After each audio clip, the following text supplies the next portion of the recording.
עדן הראל מנשה, שלום רב. היי.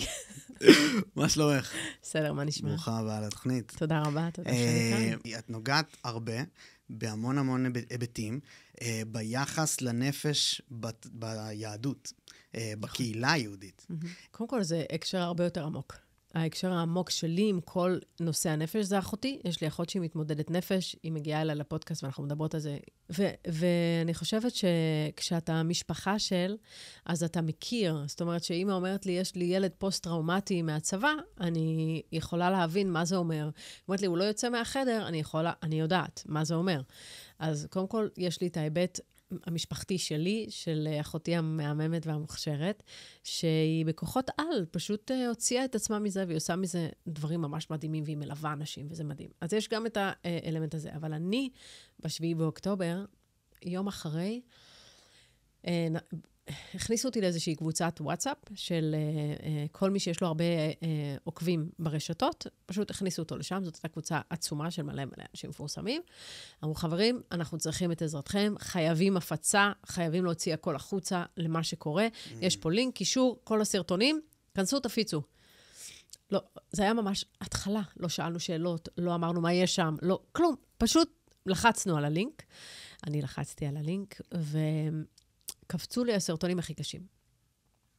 הכי קשים, והם היו גם מסודרים אחד אחרי השני. זאת אומרת, אני נכנסתי לקיפאון, אני פשוט עשיתי כזה, ונתקעתי על המסך, והסרטון פשוט קפצו אחד אחרי השני. אומייגאד. עד שכל הסרטונים הסתיימו, ואז זה פשוט הפסיק. ושם קרה משהו בנפש שלי מאוד חזק, אני ממש נשברתי, ממש. אני בן אדם אני לא צורכת הרבה טלוויזיה, בכלל לא רשתות. לא, אני לא עוקבת אחרי אף אחד. אני מאוד חיה משתדלת לחיות באיזשהו שקט. יש לי את הספרים שלי, ברור שאני גם ברשתות, כי אני עובדת שם, אז אני כן שם, אבל אני הרבה יותר יכולה להגיד שאני עושה דברים אחרים, מאשר כל היום, לא יודעת, להיות ברשת, או לראות סרטים. לא רואה סרטים, אז זה משפיע עליי מאוד. ואז זה פיל אותי. ממש, עודד שידר בלילות, אני הייתי לבד בבית, ואני לא אשכח את זה שהייתי מכריחה את הבן שלי בין ה-17 לישון איתי. היה לי סכין מצ'טה כזאתי, מתחת, תשמע, לא ידענו. ההתחלה, תחשוב, אנחנו גרים ברעננה, מה זה כפר סבא? מה זה קלקיליה? מה זה? זה ה-backyard שלנו. ופשוט ישנתי עם סכין מצ'טה, ושינה לא שינה, וממש נכנסתי לחרדות, ולא ידעתי איך להתמודד. לא משנה, לטובה, הוצאתי מזה סדרה, עשיתי כאילו סדרת אינטרנט קטנה כזאת, על איך אפשר לעזור לעצמנו עם חרדות, לא בדרך של תרופות. שוב, אחותי מתמודדת, מכירה את כל התרופות, לא לבוא עליי. כל אחד מה שטוב לו. דווקא רציתי, כן, להראות דברים אלטרנטיביים, ויצרתי סדרה מקסימה של כמה פרקים, שבה ניסיתי כל מיני טיפולים, אמבטיות קרח, סוסים, כל מיני דברים. אז בסוף, כל דבר שאנחנו חווים, אם אנחנו יודעים לקחת אותו ולמנף אותו למשהו שהוא טוב והוא עוזר, אז אחלה. אבל זה לקח לי הרבה זמן לצאת מהחושך הזה שהייתי בו. וואו. ממש. גם העניין של לראות את הכל, כן, ושתיארת כן. את הקיפאון, זה משהו שוואו, זה עושה... זה נורא. זה היה סרטונים נוראים. ממש. אתה זוכר שהיה את הסרט הזה, אנשים היו יוצאים באמצע, הראו את זה בממשלה. כן, כן, ברור. אז היה פשוט זה במקטעים, זה פשוט לא היה ערוך לגמרי. זה נורא. אני מודה לכל מי שצריך, שאני בעצם לא לחצתי. לא ראית, גם עודד לא. ברוך השם, ממש, זכיתם. זה רמת הלימוד שמצד אחד אתה אומר, מה, אז לא נדע, אבל לא צריך לראות, זה כבר משהו אחר. לראות זה כאילו ממש נכנס עמוק. ממש. פנס, כיפי. ממש. אני רק רוצה, הגענו לזה מעניין היהדות בהקשר הזה. כן. איפה, את מרגישה שבעצם לא אמרת לאחותך, ובאמת, כן, אני שמעתי את הדברים האלה, וזה בהחלט, אני אשמח לשמוע על זה עוד אם זה בסדר, אבל יותר עניין ההקשר הקהילתי-יהודי, אם את יכולה להסביר לי בתור אדם חילוני גם, מה בעצם, יש שם איזה חוסר הבנה של הדבר הזה? יש חוסר קשב לזה? יש משהו כזה? ביהדות? כן. בקהילה היהודית? אין מודעות אולי? משהו בסגנון? אני לא מרגישה את זה, אני חייבת להודות. להפך, אני חושבת שיש משהו בקהילה, זאת אומרת, הקהילה הדתית היא קהילה מאוד מאוד תומכת. זאת אומרת, אם ניקח את זה דווקא לדוגמאות אחרות, כשיש יולדת שמגיעה הביתה, אז יש כל מיני ארגונים, שפרה ופועה, יש כל מיני, שהם באים ופשוט דואגים, מביאים אוכל לילדים, משחקים, שולחים בייביסיטריות, זה מאוד קהילתי, מאוד דואגים לדבר הזה. אני לא הכרתי את זה לפני, היו לי ילדים לפני, ילדתי, אף אחד לא דפק לי בדלת. כשחזרתי בתשובה, פתאום גיליתי את הדבר הזה, אמרתי, מה? שווה לעשות עוד ילדים רק בשביל זה. יש משהו בקהילתיות הזאת שהם כן תומכים. הבעיה היא אחרת. הבעיה היא הבושה. אני חושבת שהרבה פעמים מתמודדי נפש, זאת אומרת שאחותי החליטה לדבר על הדברים האלה, ולצאת מזה, ולצאת כביכול, ולחשוף את זה, זה היה לא פשוט, כי בשבילה, שוב, מה אנחנו? ברור. כלום, בשבילה. ואני חושבת ששם יושבת הבעיה. למה זה לא פשוט? אני באמת מנסה להבין. כי כולנו רוצים להיות חזקים, מושלמים, מצליחים, שמחים, היי, תראו את התמונה שלי, אני מהממת, כיף לי, והבית שלי מושלם, והכל מהמם אצלי. לא, אני שוכבת על הספה, ואני לא יוצאת מהמיטה, וכאילו... הבנתי. ואוי, מאשפזים אותי, זה לא כיף. וזה לא קשור ליהדות. לא. זה ככה זה, הבנתי. ככה זה אצל כולם, אני חושבת. כן, יש משפט של חכם סיני, כן. קונפיושיוס, שאומר, ריפוי מתחיל כשנמאס בחולי. יפה. אז כנראה... נכון, וחלק מהעניין, נכון. אז היום... זה לא מה שהיה פעם, והיום כבר באמת יש לזה יותר לגיטימציה.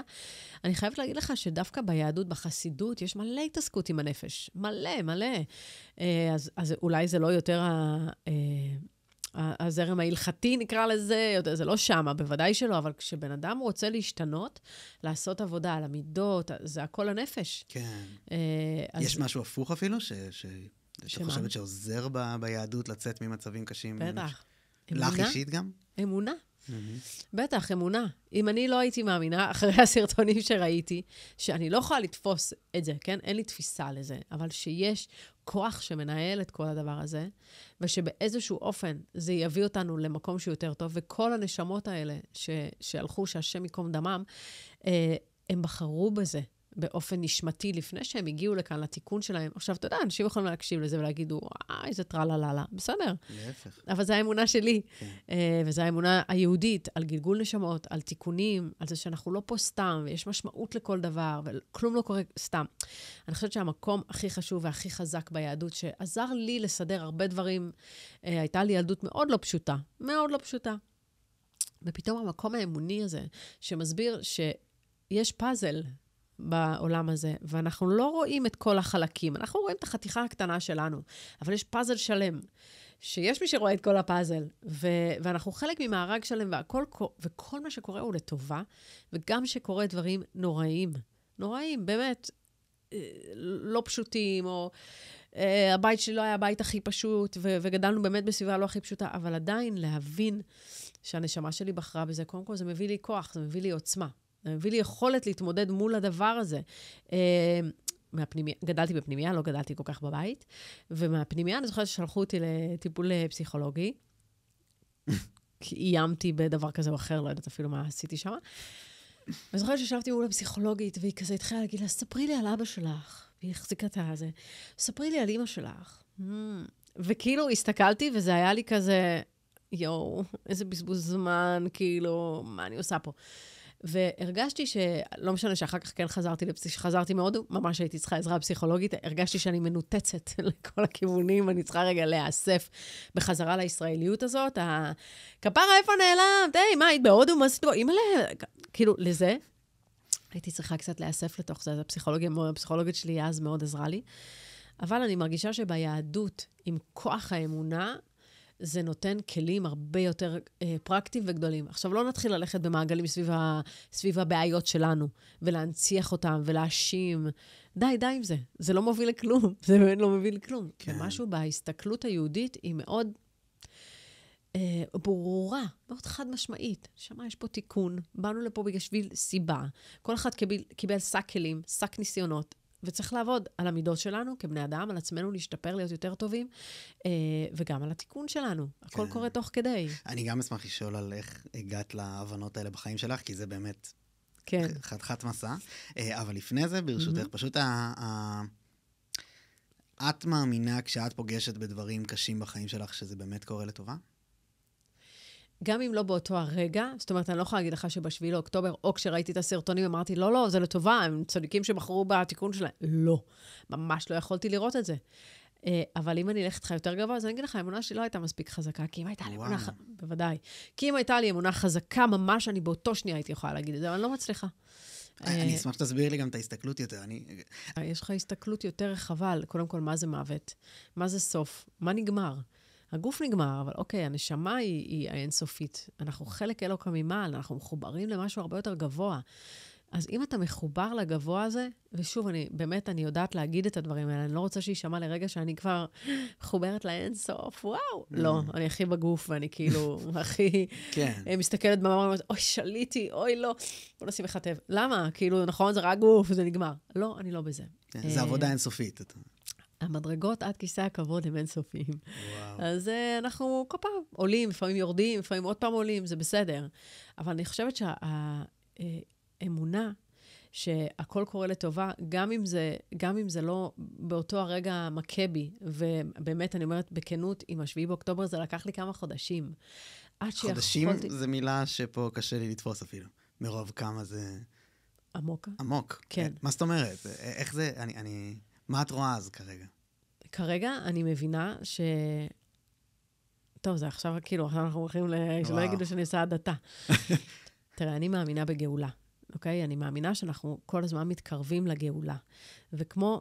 וכתוב בכל הספרים, כתוב מסכת סוטה. יש כל מיני סימנים לגאולה. יוקר המחיה יאמיר, השקר ייצא, הממשלה תהפך למינות. זאת אומרת, משהו זול. ממש כתוב כל הדברים, ואתה מסתכל, ואתה אומר, אוקיי, זה קורה, זה קורה, זה קורה. כתוב שהגליל יחרב, זה עוד לא קרה. אנחנו מבינים שלא הכל, לא כל הסימנים קרו. אפשר לטעון שזה קצת קרה. נכון. אז זהו, יש כאלה שאומרים, מה פתאום, זה קרה. אני לא יודעת. אוקיי, אולי, אני לא יודעת באיזה, אתה מבין, כי... תראה, בסוף גם אם אנחנו מסתכלים על השביעי, היום אנחנו מבינים שהיה שם השגחה מטורפת.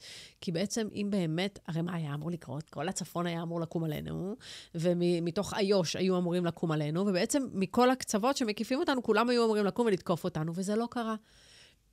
חוסר תקשורת, נקרא לזה, בלבול ביניהם, חוסר הסכמה על התאריך, היה כל מיני דברים שזה לא קרה בסופו של דבר. אז היום אנחנו יכולים לראות את הדבר המדהים הזה, שבעצם הייתה השגחה שכן התנהלה.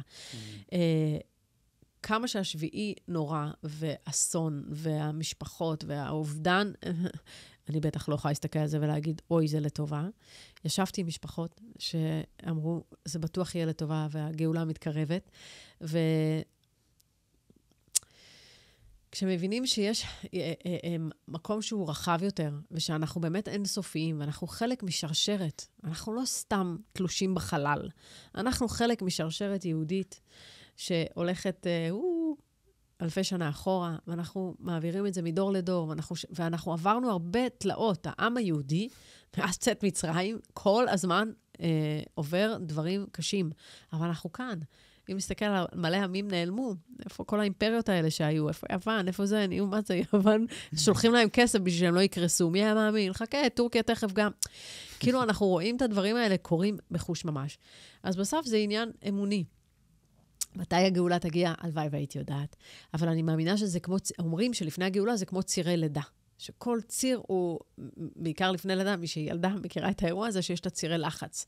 שהצירי לחץ זה הכי כואב. זה כזה פטישים, פאפה, וזה לא נגמר, פאפה. מי שילדה בלי אפידורל, היי, שלום, ברור. אז זה כאילו... היי, שלום, ברור? ברור. ברור. אז זה כאילו, זה כאב שאי אפשר לתאר אותו. אבל בסוף יש תינוק. אז בסוף תהיה גאולה. אז אני מאמינה שהשביעי באוקטובר זה היה ציר מאוד חזק, והנה עכשיו יש רגיעה. סביר להניח שעוד ציר. אני לא יודעת מתי, לא קטונתי, כן, אין לי תחזיות, וזה הלוואי והיה לי. כלומר, שם, תן לי איזה משהו, קצת תפתח לי איזה תדר, אני יודע מה קורה. לא נפתח. וואי, כל מה שאת אומרת מעלה לי רק רפרנסים, שאני ממש מרגיש שאני צריך לשים, ויסלחו לי הקהל, אבל פשוט אבט ארבנאי אמר, תמיד לפני גשם יש עננים שחורים. נכון.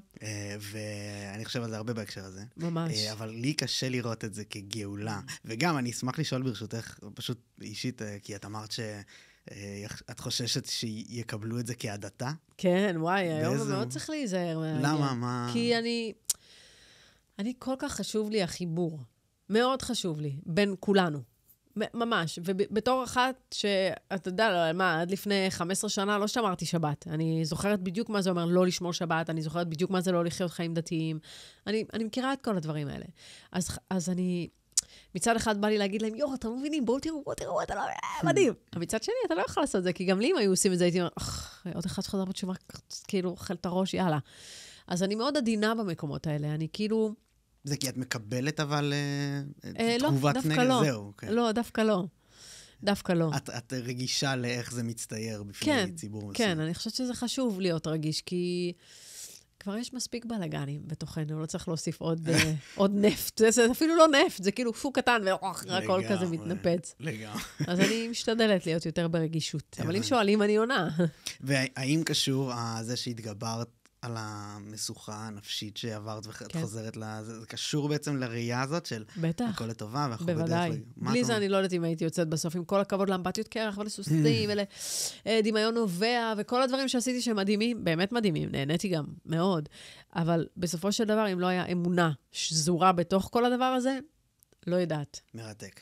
אני רוצה לשאול עוד על הגאולה הזאת, כי זה מרתק, איך שאת גם מסבירה וזה, אבל אני רוצה גם שעוד נמשיך רגע את הסיפור שלך, כי היה רגע בעבר שלך בעצם שבו ויתרת על התהילה בעצם, ועזבת את עולם הזוהר, והלכת בעצם לכיוון שומר שבת דתי יהודי. אתה מפספס נקודה לפני, הייתי בהודו, נזירה טיבטית. כן, ברור. שם זה התחיל. סליחה על הקפיצה, אבל זה באמת התכוונתי לקצוות. מפה עד לפה הגעת. אז בעצם איך זה מרגיש, ואיך את מסבירה את זה לכל האנשים שרוצים תהילה וזוהר? כשעזבתי את MTV, אז באמת לא הבינו איך אני עושה את זה, ואפילו לי לא היה מספיק תשובות. אבל באמת הרגשתי שאני חייבת למצוא תשובות. באמת, עזבתי מתוך מקום שמחפש משמעות. פשוט אין. אמרתי, די. חייב להיות, אני רוצה להבין, אני לא מצליחה להבין את העולם הזה. מה אני בתוך העולם הזה? מה המשמעות שלי בעולם? זאת שאלה שכיננה בראשי, זה מדהים, גם היה לי שיחות כאלה נורא פילוסופיות, עם כל מיני נקודות כאלה בזמן, עם כל מיני אמנים מאוד גדולים. לעשות name dropping יותר. לא, יש פשוט את כאילו בונו זה כזה שם של... לא, בונו דווקא לא, בונו זה סתם היה איזו הבלחה שלו, של שטות של רגע... הבנתי. על האוטו, אבל...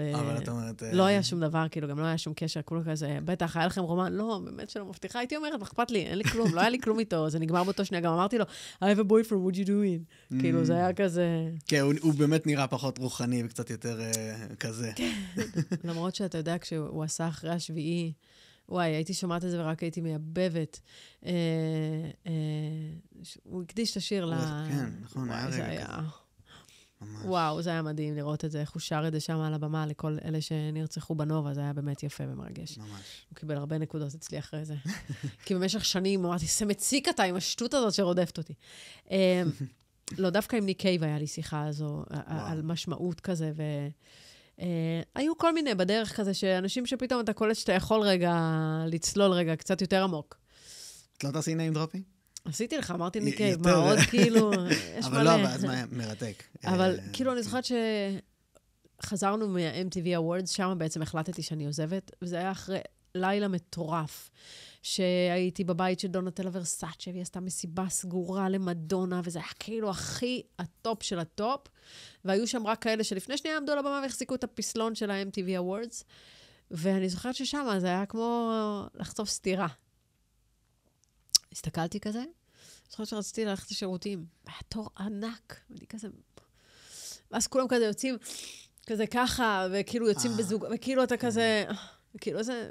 יופי, יוצאים קוק ושטויות בשירותים. אוקיי. ואני זוכרת שכאילו עמדתי כזה, יצאתי, הייתי עם סקין, מסקן קננסי, היינו חברות מאוד קרובות, וכזה עמדתי איתה בצד, ולא יודעת שתינו יין או משהו, לא זוכרת, ואז אני כזה אומרת לה, יו, איזה full of bullshit, כאילו, כל זה. והיא נקראה מצחוק, והיא אומרת לי, כל העבודה שלנו זה full of bullshit, כאילו. אמרתי לה, כן, אבל לך יש את היצירה, שאת יכולה ליצור מוזיקה ושירים וזה, ואז את מרגישה שאת מביאה משמעות. ואני בתור מנחן לא מרגישה שאני מביאה משמעות יותר מדי.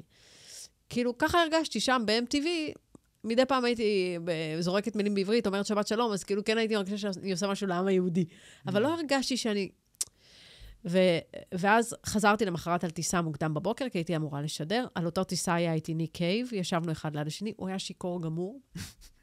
הוא גם היה שכן שלי, והוא פעם אחת הצלתי אותו ממכות מוות שהוא קיבל מאיזה, כן, סוחר סמים, ופשוט חיבקתי אותו, leave him alone, it's Nick Cave, והם כזה, get the hell out of here, ואני כזה, לא, לא משנה, הזמנתי משטרה ועזרו לנו, והוא כזה, כולו דאון כזה, thank you. וכשישבנו בטיסה, והוא היה כזה שיקור ובאמת מסומם גם בטח, ואמרתי לו, אז מה זה שווה? מה זה שווה, כאילו, הכל? שכאילו בסוף אתה כאילו, תראה, יש לך הכל ותראה. והוא כזה הסתכל עליי והוא אומר לי, זה לא שווה. וכאילו זה כזה עשה לי עצוב. וחזרתי והתפטרתי. זהו, כאילו אמרתי, די, אני יוצאת, אני אמצא תשובה, כי זה חייב להיות שווה, וחייב להיות תשובה ללמה זה שווה. וזהו, והתפטרתי. ובאמת תקופה כזה טיילתי עם עצמי לבד, גרתי בקרוון, חצי שנה עם עצמי, גלשתי גלים וזה כזה. וכל הזמן כזה אמרתי, מה התכלית? זו הייתה השאלה. אבל כבר הייתי מחוברת למנזר הטיבטי, והייתי נוסעת אליהם, ובקיצור, הגעתי אליהם, ואז אמרו לי, בואי להודו, ונסעתי להודו, והחלטתי שאני הולכת על זה, וכאילו חשבתי שאם אני אוותר לגמרי על החומריות, אני אחיה רק בתדר של רוח, אז התשובות התגלו, זה יצא מתוכי. גם קיבלתי שם בתור נזירה, קראו לי צ'אנצ'ופ. צ'אנצ'ופ זה enlightenment, הערה. וכאילו כולם היו בשוק שקיבלתי את השם הזה, כי זה שם שלא קיבלו איזה 100 שנה, אף אחד, בטח לא מהמערב, ואני כזה, בונים עליי פה, כאילו. ולא קיבלתי תשובות. כי אם הייתי מקבלת תשובות, בדרך הייתי נשארת שם על ההר, כי זה לא לוותר לגמרי על החומר. כל העניין הוא לראות איך אנחנו מקדשים את החומר, אבל אז לא ידעתי את זה. וכשחזרתי לארץ, אז כבר חזרתי עם תחושה שלא תהיה תשובה. אין תשובה, די, תשחררי, זה לא... אין, את סתם חפרת לעצמך עם איזו שאלה, שבכלל אין לה תשובה. תחפרים שאלה אחרת. והתשובה הגיעה בשלבים הרבה יותר מאוחרים. כאילו המשכתי לחפש, לא באמת יכולתי שלא. למדתי כל מיני דברים לאורך הדרך, עם איזה הסופים והאינדיאנים, וקרלוס קסטנדה כמובן, ואיין רנד, פתאום אמרתי, אולי זה הכיוון, מלא כיוונים, מלא... אבל רק שמעתי שיעור של הרב יובל הכהן השרוב, שהוא בכלל מדבר רוח, ולא לא מצוות. והייתי בהלם, ואמרתי, רגע, בתוך היהדות יש דבר כזה, שהוא הרבה יותר פילוסופי, שהוא הרבה יותר נשמתי, שהוא בכלל לא... אסור להדליק חשמל, אל תאכל בשר חלב, שכאילו זה תמיד היה נשמע לי כזה, סתמו, סתם כי לא הבנתי, כן? יש הסברים רוחניים, עמוקים לכל מצווה ומצווה, צריך פשוט ללמוד את זה. And that was it, מה שנקרא, 18 שנה, אנחנו עם הרב יובל. כן. שומעים שיעורים ומחוברים אליו, ובכלל כל התשובה שלנו, 6 שנים רק שמענו שיעורים, לא עשינו כלום. שום מצווה. רק טהרת המשפחה, כי התחייבנו לרב שחיתן אותנו, אבל חוץ מזה לא עשינו כלום. ואחרי 6 שנים, יום אחד יצאנו מהשיעור, ואני התחלתי לפקות, ואמרתי לו, עודד, עד מתי? עד מתי מה? עד מתי נפסוח על 2 הסעיפים? גם וגם. גם מהעולם הזה וגם מהעולם הזה. גם רוח וגם זה. די. כאילו, צריך להתחיל לעשות דברים. וברגע שהתחלנו, אז כבר הכל רץ. וכאילו, הגרן, זה קצת כזה... יש מה שנקרא אורות מקיפים. בהתחלה שאתה עושה מצוות נגיד, אבל אין לך את הכלי להכיל אותם. אז זה באורות המקיפים שלך, ואז פתאום שאתה עושה איזשהו מהלך רוחני, פתאום השמירת שבת, אז פתאום הכל כזה נופל פנימה. ואז הקפיצה הייתה מאוד מהירה, יחסית. שוב, התחתנתי עם עודד, הוא מהר והוא זה לא... אבל ביחס אליו זה היה מהיר, ביחס אליי זה התעכב באיזה 3-4 שנים, אבל בסדר. וככה התחילה התשובה בעצם. בכלל היא הגיעה ממקום מאוד מאוד גבוה, מאוד מאוד רוחני, מאוד לא פרקטי. אני אשמח לשמוע מה בעצם היה, אני לא יודע אם זה ספציפית באמת קשור לרב השרוב, שזה נשמע כאילו כן, כי מצאת את הדבר שחיפשת. ממש ככה. אז מה הוא? תשובות, הסברים, מה התכלית, מה אני עושה פה, מה זה העולם הזה. מה עם התשובות? שלי? כן. קודם כל, התכלית שלי היא באמת מקום של להשתמש לא מקבלים להיות מפורסם או בן אדם מוכר, סתם. יש לזה תכלית. התכלית היא לא בשביל שעכשיו אני אמכור סירים באינסטגרם. אני גם עושה את זה, זה בסדר, אני מתפרנסת מזה, פיין. אבל זה לא באמת התכלית. התכלית היא איך אני מחברת, איך אני באמת מאמינה שכל מי שהוא בעל תשובה, הוא יכול להיות גשר בין העולמות. כי אני מבינה את כל העולמות, מה שבן אדם חרדי. עכשיו, עוד כמה ימים יש לי הרצאה, לאנשים חרדיות, שהן רוצות להבין את העולם שאני באה ממנו, כי הן לא מצליחות להבין, והן רוצות לדבר עם בנות, רוצות להרגיש בתוך עם ישראל שאנחנו מבינות. אז התכלית שלי היא קודם כל להיות באמת גשר של חיבור. אני חושבת שהתכלית שלי היא גם, כמובן להשתפר בתור בן אדם, להיות בן אדם יותר טוב, בן אדם, זה נקרא, אצל תורת בעל הסולם, הוא קורא לזה לקבל בעל מנת להשפיע. זאת אומרת, כל מה שאני מקבלת, אני רוצה להשפיע איתו, לעשות איתו דברים טובים. והרבי מלובביץ' אמר, אף אחד לא הגיע לעולם הזה עם איזושהי מתנה סתם. אז אני מסתכלת על זה היום כמתנה. כשאני נסעתי להודו ועזבתי את MTV, אני חשבתי שזו כללה. ממש, חשבתי שזה הדבר הכי מציק שיכול להיות לבן אדם בחיים. אני זוכרת שישבתי שם עם למה ישה, ואמרתי לו, רצו לעשות עליי סרט דוקומנטרי מה-BBC. איך יכול להיות שמה-MTV היא הלכה, ניתן נזירה. רצו לעשות ממש סרט דוקומנטרי. גם הכירו קצת את הסיפור שלי וזה. ובאתי באמת בכאב לב, איך הם מוצאים אותי? אני על הר, באמצע שום מקום, אין וי-פיי, לא היה כלום, כן? כלום, זה מיילים, גם זה בקושי. איך הם הצליחו להגיע אליי, למצוא אותי? והוא צחק, והוא אומר לי, this is your karma. וזה כאילו, והוא אמר לי, וכדאי שתשלים מזה, כי זה תמיד יהיה בחיים שלך. עכשיו, אמר לי נזיר, אמרתי כזה, חכה, תראה, אני אתנתק מזה. ובאמת אנחנו, למה להתנתק מזה? אבל לקח לי זמן להבין שזאת מתנה. אז התכלית של העולם הוא להגיע לתיקון, התכלית של כולנו להבין שאנחנו אחד, אנחנו נשמה אחת שהתפלצלה למלא מלא גופים, אבל בסוף אנחנו צריכים לחזור ולהיות אחד, ולהפיץ אהבת חינם. ואהבת לרעך כמוך, זה ממש לאהוב ולדאוג לאנשים אחרים, כמו שאני דואגת לעצמי. זה מאוד מאוד קשה, כי כשהילד שלי חולה, ברור לי שאני רוצה לטפל בו, אבל כשהילד של השכן חולה, אני מרגישה אותו דבר. צריך להגיע לאותו הרגש. אז לעבוד על זה, לעבוד על המקומות האלה. מלא שאלות, פשוט. היידה. קודם כל, האם בעצם מה שאת מתארת, זה שהתשובות שמצאתן בעצם באיזושהי עבודה מסוימת, מסוג מסוים, שהיא כאילו למען המטרה שאותה קיבלת על עצמך כהדבר שהוא נכון, בשונה מבודהיזם ושאר הדברים שחיפשת, וגם אמרת שבעצם יש את עניין, את לא סתם מפורסמת, את אמורה להיות גשר בין העולמות, ושאת בקרוב עושה את העניין הזה עם החרדיות, את מרגישה ככה בתור באמת צינור כזה בין העולמות, החומר והרוח, או הזוהר וההלכה? מעניין. קודם כל, החומר והרוח זה חיבור שהוא יותר אישי. אני חושבת שאני מחברת אותו כל הזמן. אנחנו מחתנים את הבן שלנו. כן. אז... שעה טובה. תודה. אז זה כל הזמן הדיון הזה. כאילו, אני עושה בירורים עם עצמי. סתם, כאילו זה נשמע הכי שטחי, אבל זה לא. סמלה. אז עכשיו אני יכולה להתחיל לקטט רגליים, ולמצוא מעצבים, ולחפש שיעשו לי, או להחליט, לא, אני הולכת לאונליין, או, הנה סמלה יפה, הזמנתי אותה, בזה זה נגמר. למה? כי אין בעיה, צריך לראות מכובד, אבל לא עכשיו שזה יהיה כל המהות של העניין שלי בתוך החתונה. לא, זה לא. whatever. הכל טוב, יאללה, הלאה. זה דוגמה לכך שהחומר יכול לשאוב מדי, וצריך לשים לב. כל הזמן צריך לשים לב ולבדוק, אבל זה כבר מקום אישי של כל אחד. כן. מהבחינה של היהדות, אני מרגישה שאני קיבלתי תשובות, זאת התכלית שלי אולי, כן? אבל יש גם את התכלית הכללית, יש תיקון אישי, ויש תיקון של כולנו, תיקון עולם, מה שנקרא. ואני חושבת ששם יש עוד מלא עבודה שצריך לעשות, צריך עוד אנשים שיבואו לעשות את העבודה הזאת של החיבורים האלה. וזה לא רק פה, זה גם החוצה. ובעזרת השם, כל אחד שיצא, לא יודעת, לשליחות שלו בחול, כי יש לו עבודה, כי יש לו זה, כי יש לו זה, לא משנה מה, אז צריך לעשות את זה גם שם. ולחשוב כל הזמן, לא דתי, לא מדברת דתי בכלל, מדברת יהודי. אתה יהודי, אני יהודיה. אנחנו אוהבים אחד את השני. זהו, לא מעניין אותי אם אתה שומר שבת או לא, זה לא ענייני.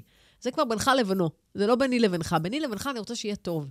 זה ממש מרתק, כי גם בעצם הנקודה הזאת שבה תיארת שחזרת, תודעתית, כאילו המצב הזה שבו היית, של בעצם קיבלת תשובות לשאלות שהן בעצם היו אז אין תשובה.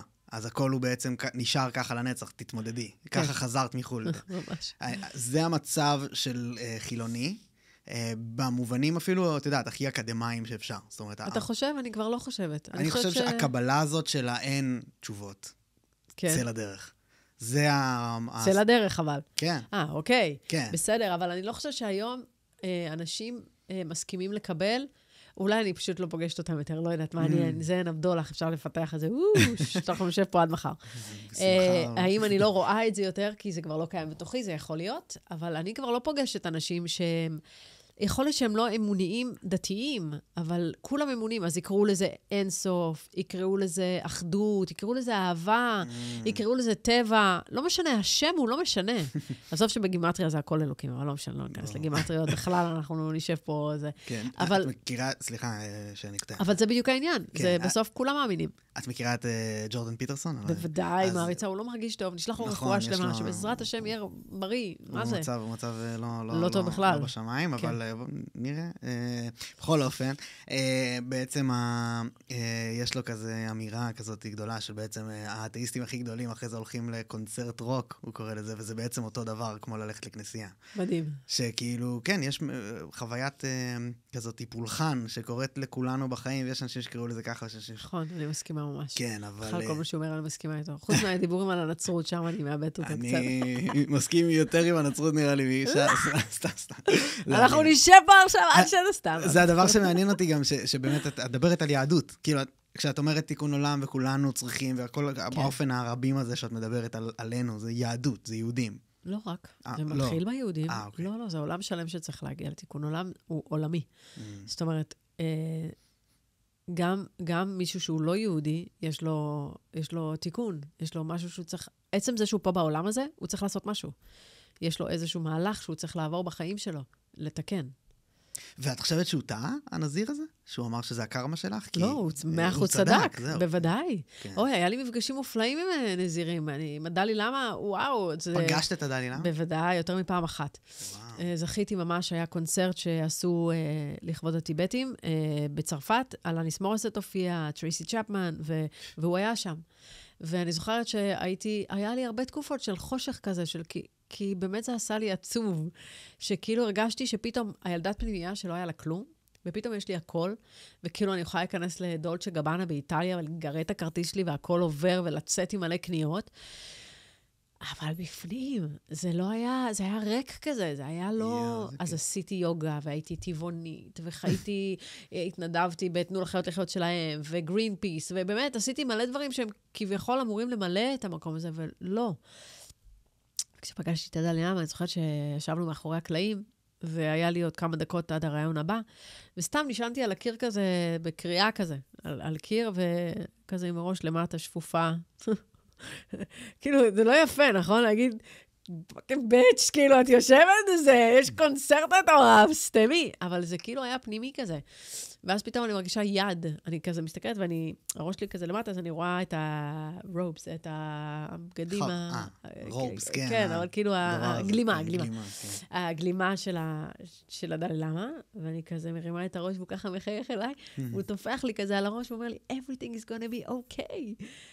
והוא אמר את זה, וכאילו שהוא עשה לי ככה בראש, אני פשוט הרגשתי מין שלווה כזאת. איזה קטע. וכאילו חייכתי לה ואמרתי לו, נכון, כאילו, הכל יהיה בסדר. ויש לי פינה מאוד חמה לבודהיזם. הם פתחו לי את השער הרוחני, כי הייתי בהתנגדות מאוד גדולה ליהדות.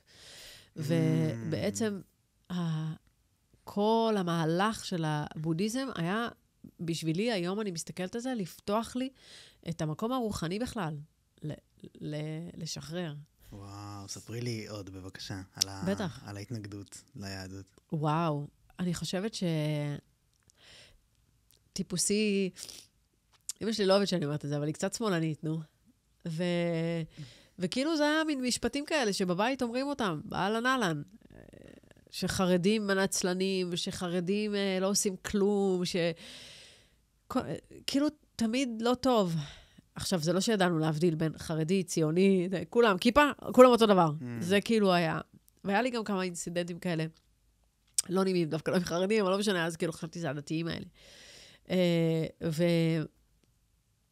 אז היה לי אנטי, וגם היה לי את הסבתא שלי, עליה השלום המרוקאית, שכאילו הרגשתי שהיהדות או המצוות, זה אלה, ממרוקו, שהיא בקושי יודעת לדבר עברית, והיא לקרוא לא יודעת, אתה מבין באיזו ארוגנטיות. ברור, זה מרגיש משהו של פשוטי העם.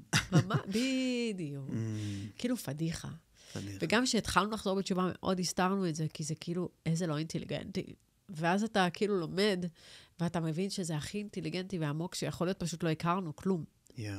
עולם החסידות ביהדות, זה עולם שאני הרבה פעמים יושבת בשיעור, ואני מרגישה שהמוח שלי עושה כזה, בוף, לא יכול להכיל את זה, לא מצליח, לא, אין, אני מכיר, אני לא מצליחה לעבור, כי זה עמוק, וזה רחב, וזה וואו.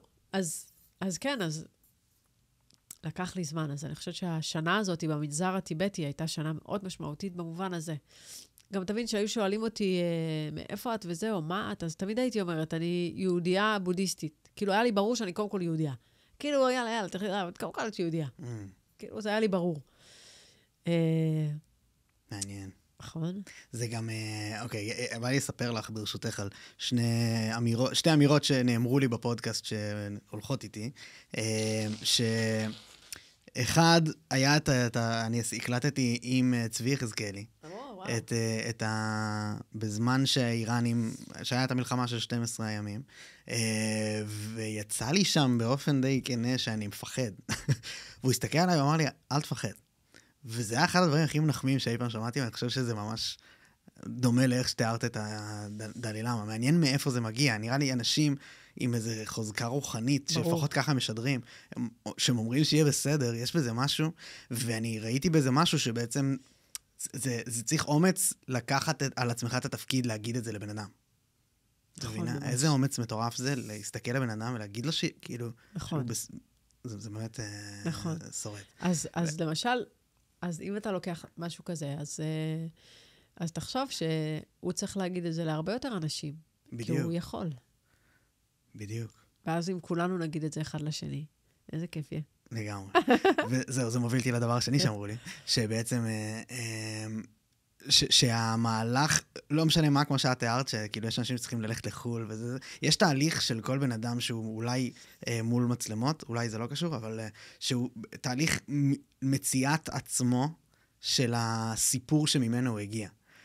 בעולם הזוהר, עולם את יודעת, אנחנו גם אפרופו MTV נסגר בימים אלו, שזה שורד, אבל מלא אמנים, אני שומע אותם מדברים על זה, שבעצם אתה הולך וזה, בסוף אתה מוצא את הסיפור שממנו הגעת, שזה הקהילה שלך, מרגיש לי שאת עברת משהו דומה, ואני מרגיש שאני גם שומע מזה משהו שאני קצת אולי צריך לשמוע, אבל מרתקתי על ללכת להאבד בכל הבחוץ, כדי לחזור בסוף למצוא את ה... אבל אני חושבת שמלא אנשים אומרים את זה, פשוט שומעים על אלה שהם יותר במדיה. כן. אבל ממש, מסקנה מתבקשת. כל האנשים שפגשתי בהודו וזה, זה... גם אף אחד לא ידע שאני נזירה, אז כשהייתי הולכת לדרמסלה, שזה היה מאוד רחוק מהמנזר שלי, אז הלכתי לשם אולי פעמיים, כשהרגשתי שאני חייבת רגע סושיאל, כי הייתי מאוד, גם הייתי נכנסת למלא ימים של שתיקות, ואני מאוד אוהבת את התדר הזה של השקט. מצחיק, נכון, שאני עוסקת בלדבר, ואני הכי אוהבת לשתוק. אבל אז פתאום אחרי איזה כמה חודשים הרגשתי שאני צריכה קצת לפגוש אנשים, שהם לא נזירים ונזירות, שלא יודעים לדבר גם אנגלית, ואני לומדת לדבר נפאלית וטיבטית. וכשהגעתי לדרמסלה, יש מה שנקרא זן. זן זה הגלימה הזאת. אז אפשר לעטוף את עצמך בצורה כזאת שאתה די מכוסה. זאת אומרת, זה על הראש, ואז זה כזה סוגר כזה חצי, וכאילו אתה די מכוסה. וישבתי באיזה צ'אי האוס כזה, שתיתי תה, ראיתי את הישראלים עוברים וזה, ולא דיברתי עם אף אחד. רק שמעתי אותם, ואז איזה, כזה, יוטו, איזה קטעים, הנזירה הזאת, היא נראית כמו עדן הראל, איזה צחוקים, וזה, כל מיני כאלה, ואני כאילו, אני לא מבינה. אבל אתה רואה שכולם שם חיפשו. הם כולם שם, אתה בא לשיעור יוגה, אתה בא למדיטציה, הדלילמה עושה את המדיטציה, כולם חיפשו. אבל את מרגישה שזה אצלך, זה הדבר שממנו הגעת? זה היה שם כל הזמן, והיית צריכה למצוא את זה? בטח, אני גם בתור ילדה בפנימייה, זאת אומרת, אתה קראת את תעתועים? תעתועים? לא, תעתועים. תעתועים. כן. יואו, אתה חייב לקרוא. כן? איך זה? זה ספר ישראלי? אוקיי, את השחף קראת. לא. די, ג'ונתן לוינסטון. לא. לא, אני לא מוכנה לנהל שיחות עומק עם אנשים סתם. די, נו. די, ג'ונתן לוינסטון, השחף זה כאילו קלאסיקה, אוקיי? אוקיי. וגם הוא כתב... השחטו אותי גם בתגובות שקורא לי כל הזמן. זה שלא קראתי. למה? זה יפה שאתה אמיתי, הרבה לא קרוב, זה יותר הדור שלי, אתה צעיר. לא, גם ככה משלימים, הנה, שמעתי על משהו שאני צריך לקרוא. אבל תעתועים, כן. אז הספר שלו, תעתועים, הוא כאילו הוא המשיח. והוא כאילו נמאס לו להיות המשיח, והוא פרש. והוא פוגש איזה טייס, לא משנה, דונלד שימודה, אני אפילו זוכרת את השם שלו, אימא'לה. הייתי זוכרת את הספר הזה בעל פה. למה? היה לו שם משפטים. אני הייתי כותבת את המשפטים האלה בפנימיה, והכל המיטה שלי, הקיר שלי, היה הכל משפטים מהספר הזה. זאת אומרת, והוא ספר מאוד רוחני. משפט הוא חקוק לי מאז. מצפונך הוא הכל הקורא לך במדבר אנוכיותך. האזן לו. וכאילו, אתה כאילו אומר, וואו, מצפון זה לא סתם, באמת זה כשאנחנו נהיים אגואיסטים וחושבים רק על עצמנו, פתאום הוא מתעורר. אז כאילו, תקשיבו לו, אל תתעלמו ממנו, אל תגידו לו שטוק. אז יש שם מלא משפטים, כן? זה סתם קפץ לי עכשיו. והספר הזה, אתה יודע, הייתי ילדה בת כמה? 13, שקוראת אותו. עבדתי גם בספרייה. זה פשוט ידעתי לדאוג לעצמי. לא, אני פשוט מאוד אהבתי לקרוא. אני פרשתי מהבית ספר, ורק רציתי שיעזבו אותי, ואני אקרא ספרים שאני רוצה לקרוא. ואז אמרו לי, אוקיי, סבבה, לכי לעבוד בספרייה, ועבדתי בספרייה, שרוב הזמן הייתה ריקה, כי ילדי פנימיה לא ממש קוראים זה. עכשיו יקראו אותי על התגובות, סליחה, אנחנו קוראים, בסדר, whatever, כי אין טלוויזיה. והייתי פשוט מבלה שעות בתוך ספרים. אז החיפוש תמיד היה קריסטלים, זה היה יותר רוחני כזה. כן. קריסטלים, אנרגיות. אז גדלתי גם בבית כזה, גם אימא שלי הייתה מאוד כזאת, היא עדיין פחות, אבל פעם היא הייתה ממש כזה רוחניקי, טיפי טריפי, כזה. אז כן, זה משהו שתמיד היה בחיים שלי. אבל יהדות גם? לא. זהו. עד היהדות. לא. אבל ביהדות גם מרגיש שאצלך יש משהו של מציאת משהו שהיה שם מתמיד. אני חושבת שהבית של סבתא שלי, בסוף הוא היה, כמה שלא הייתי שם הרבה, דווקא גדלתי אצל הסבתא השנייה, שהיא מצרית וסורית, וסבא שלי המצרי מאוד לא אהב יהודים, ולא את הדת ולא שום דבר. אבל לא יודעת למה, משהו שם בסבתא שלי, בפשטות שלה, אני זוכרת שהיא הייתה מברכת אותי, אז היא הייתה שמה יד על המזוזה. והיא הייתה שמה יד על הראש שלי, והיא הייתה אומרת לי, בזכות רבי שמעון, בזכות הבבא סאלי, בזכות רבי מאיר בעל הנס. והיא הייתה מתחילה לברך אותי, ואני הייתי מרגישה צמרמורת. מהקודקוד של היד שלה, עד האצבע הקטנה של הרגל, הייתי כזה, כאילו הייתי ממש מרגישה את ואני חושבת שאת זה חיפשתי, את האמונה הזאת. היא לא ידעה הלכות יותר מדי, ממש לא.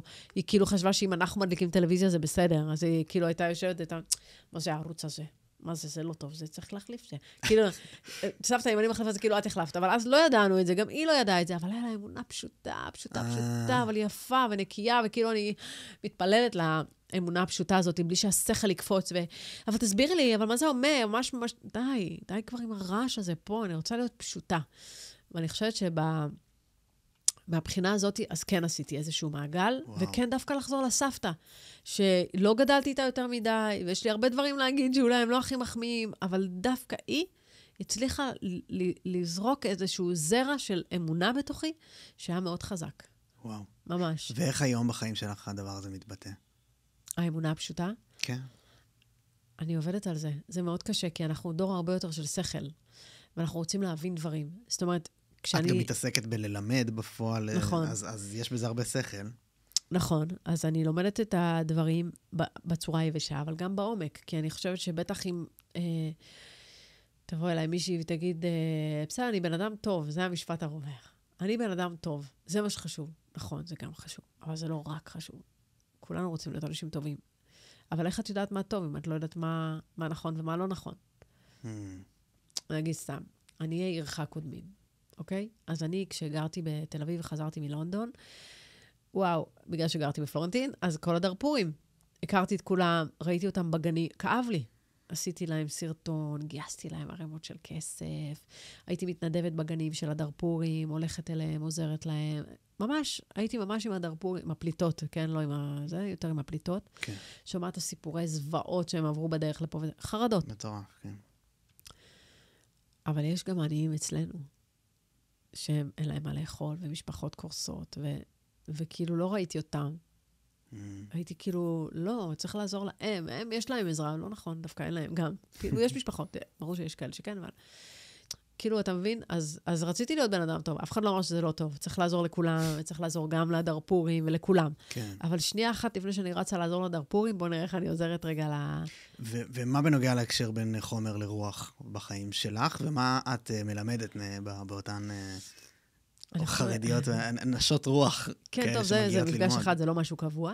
כן, לא, אבל זה משהו שאני מרגיש את זה בתכנים שלך, שיש בזה את ההיבט הזה. שאת מסבירה את העולם הזה לעולם. נכון, אני מנסה מאוד לחבר, אני חושבת שזה חשוב.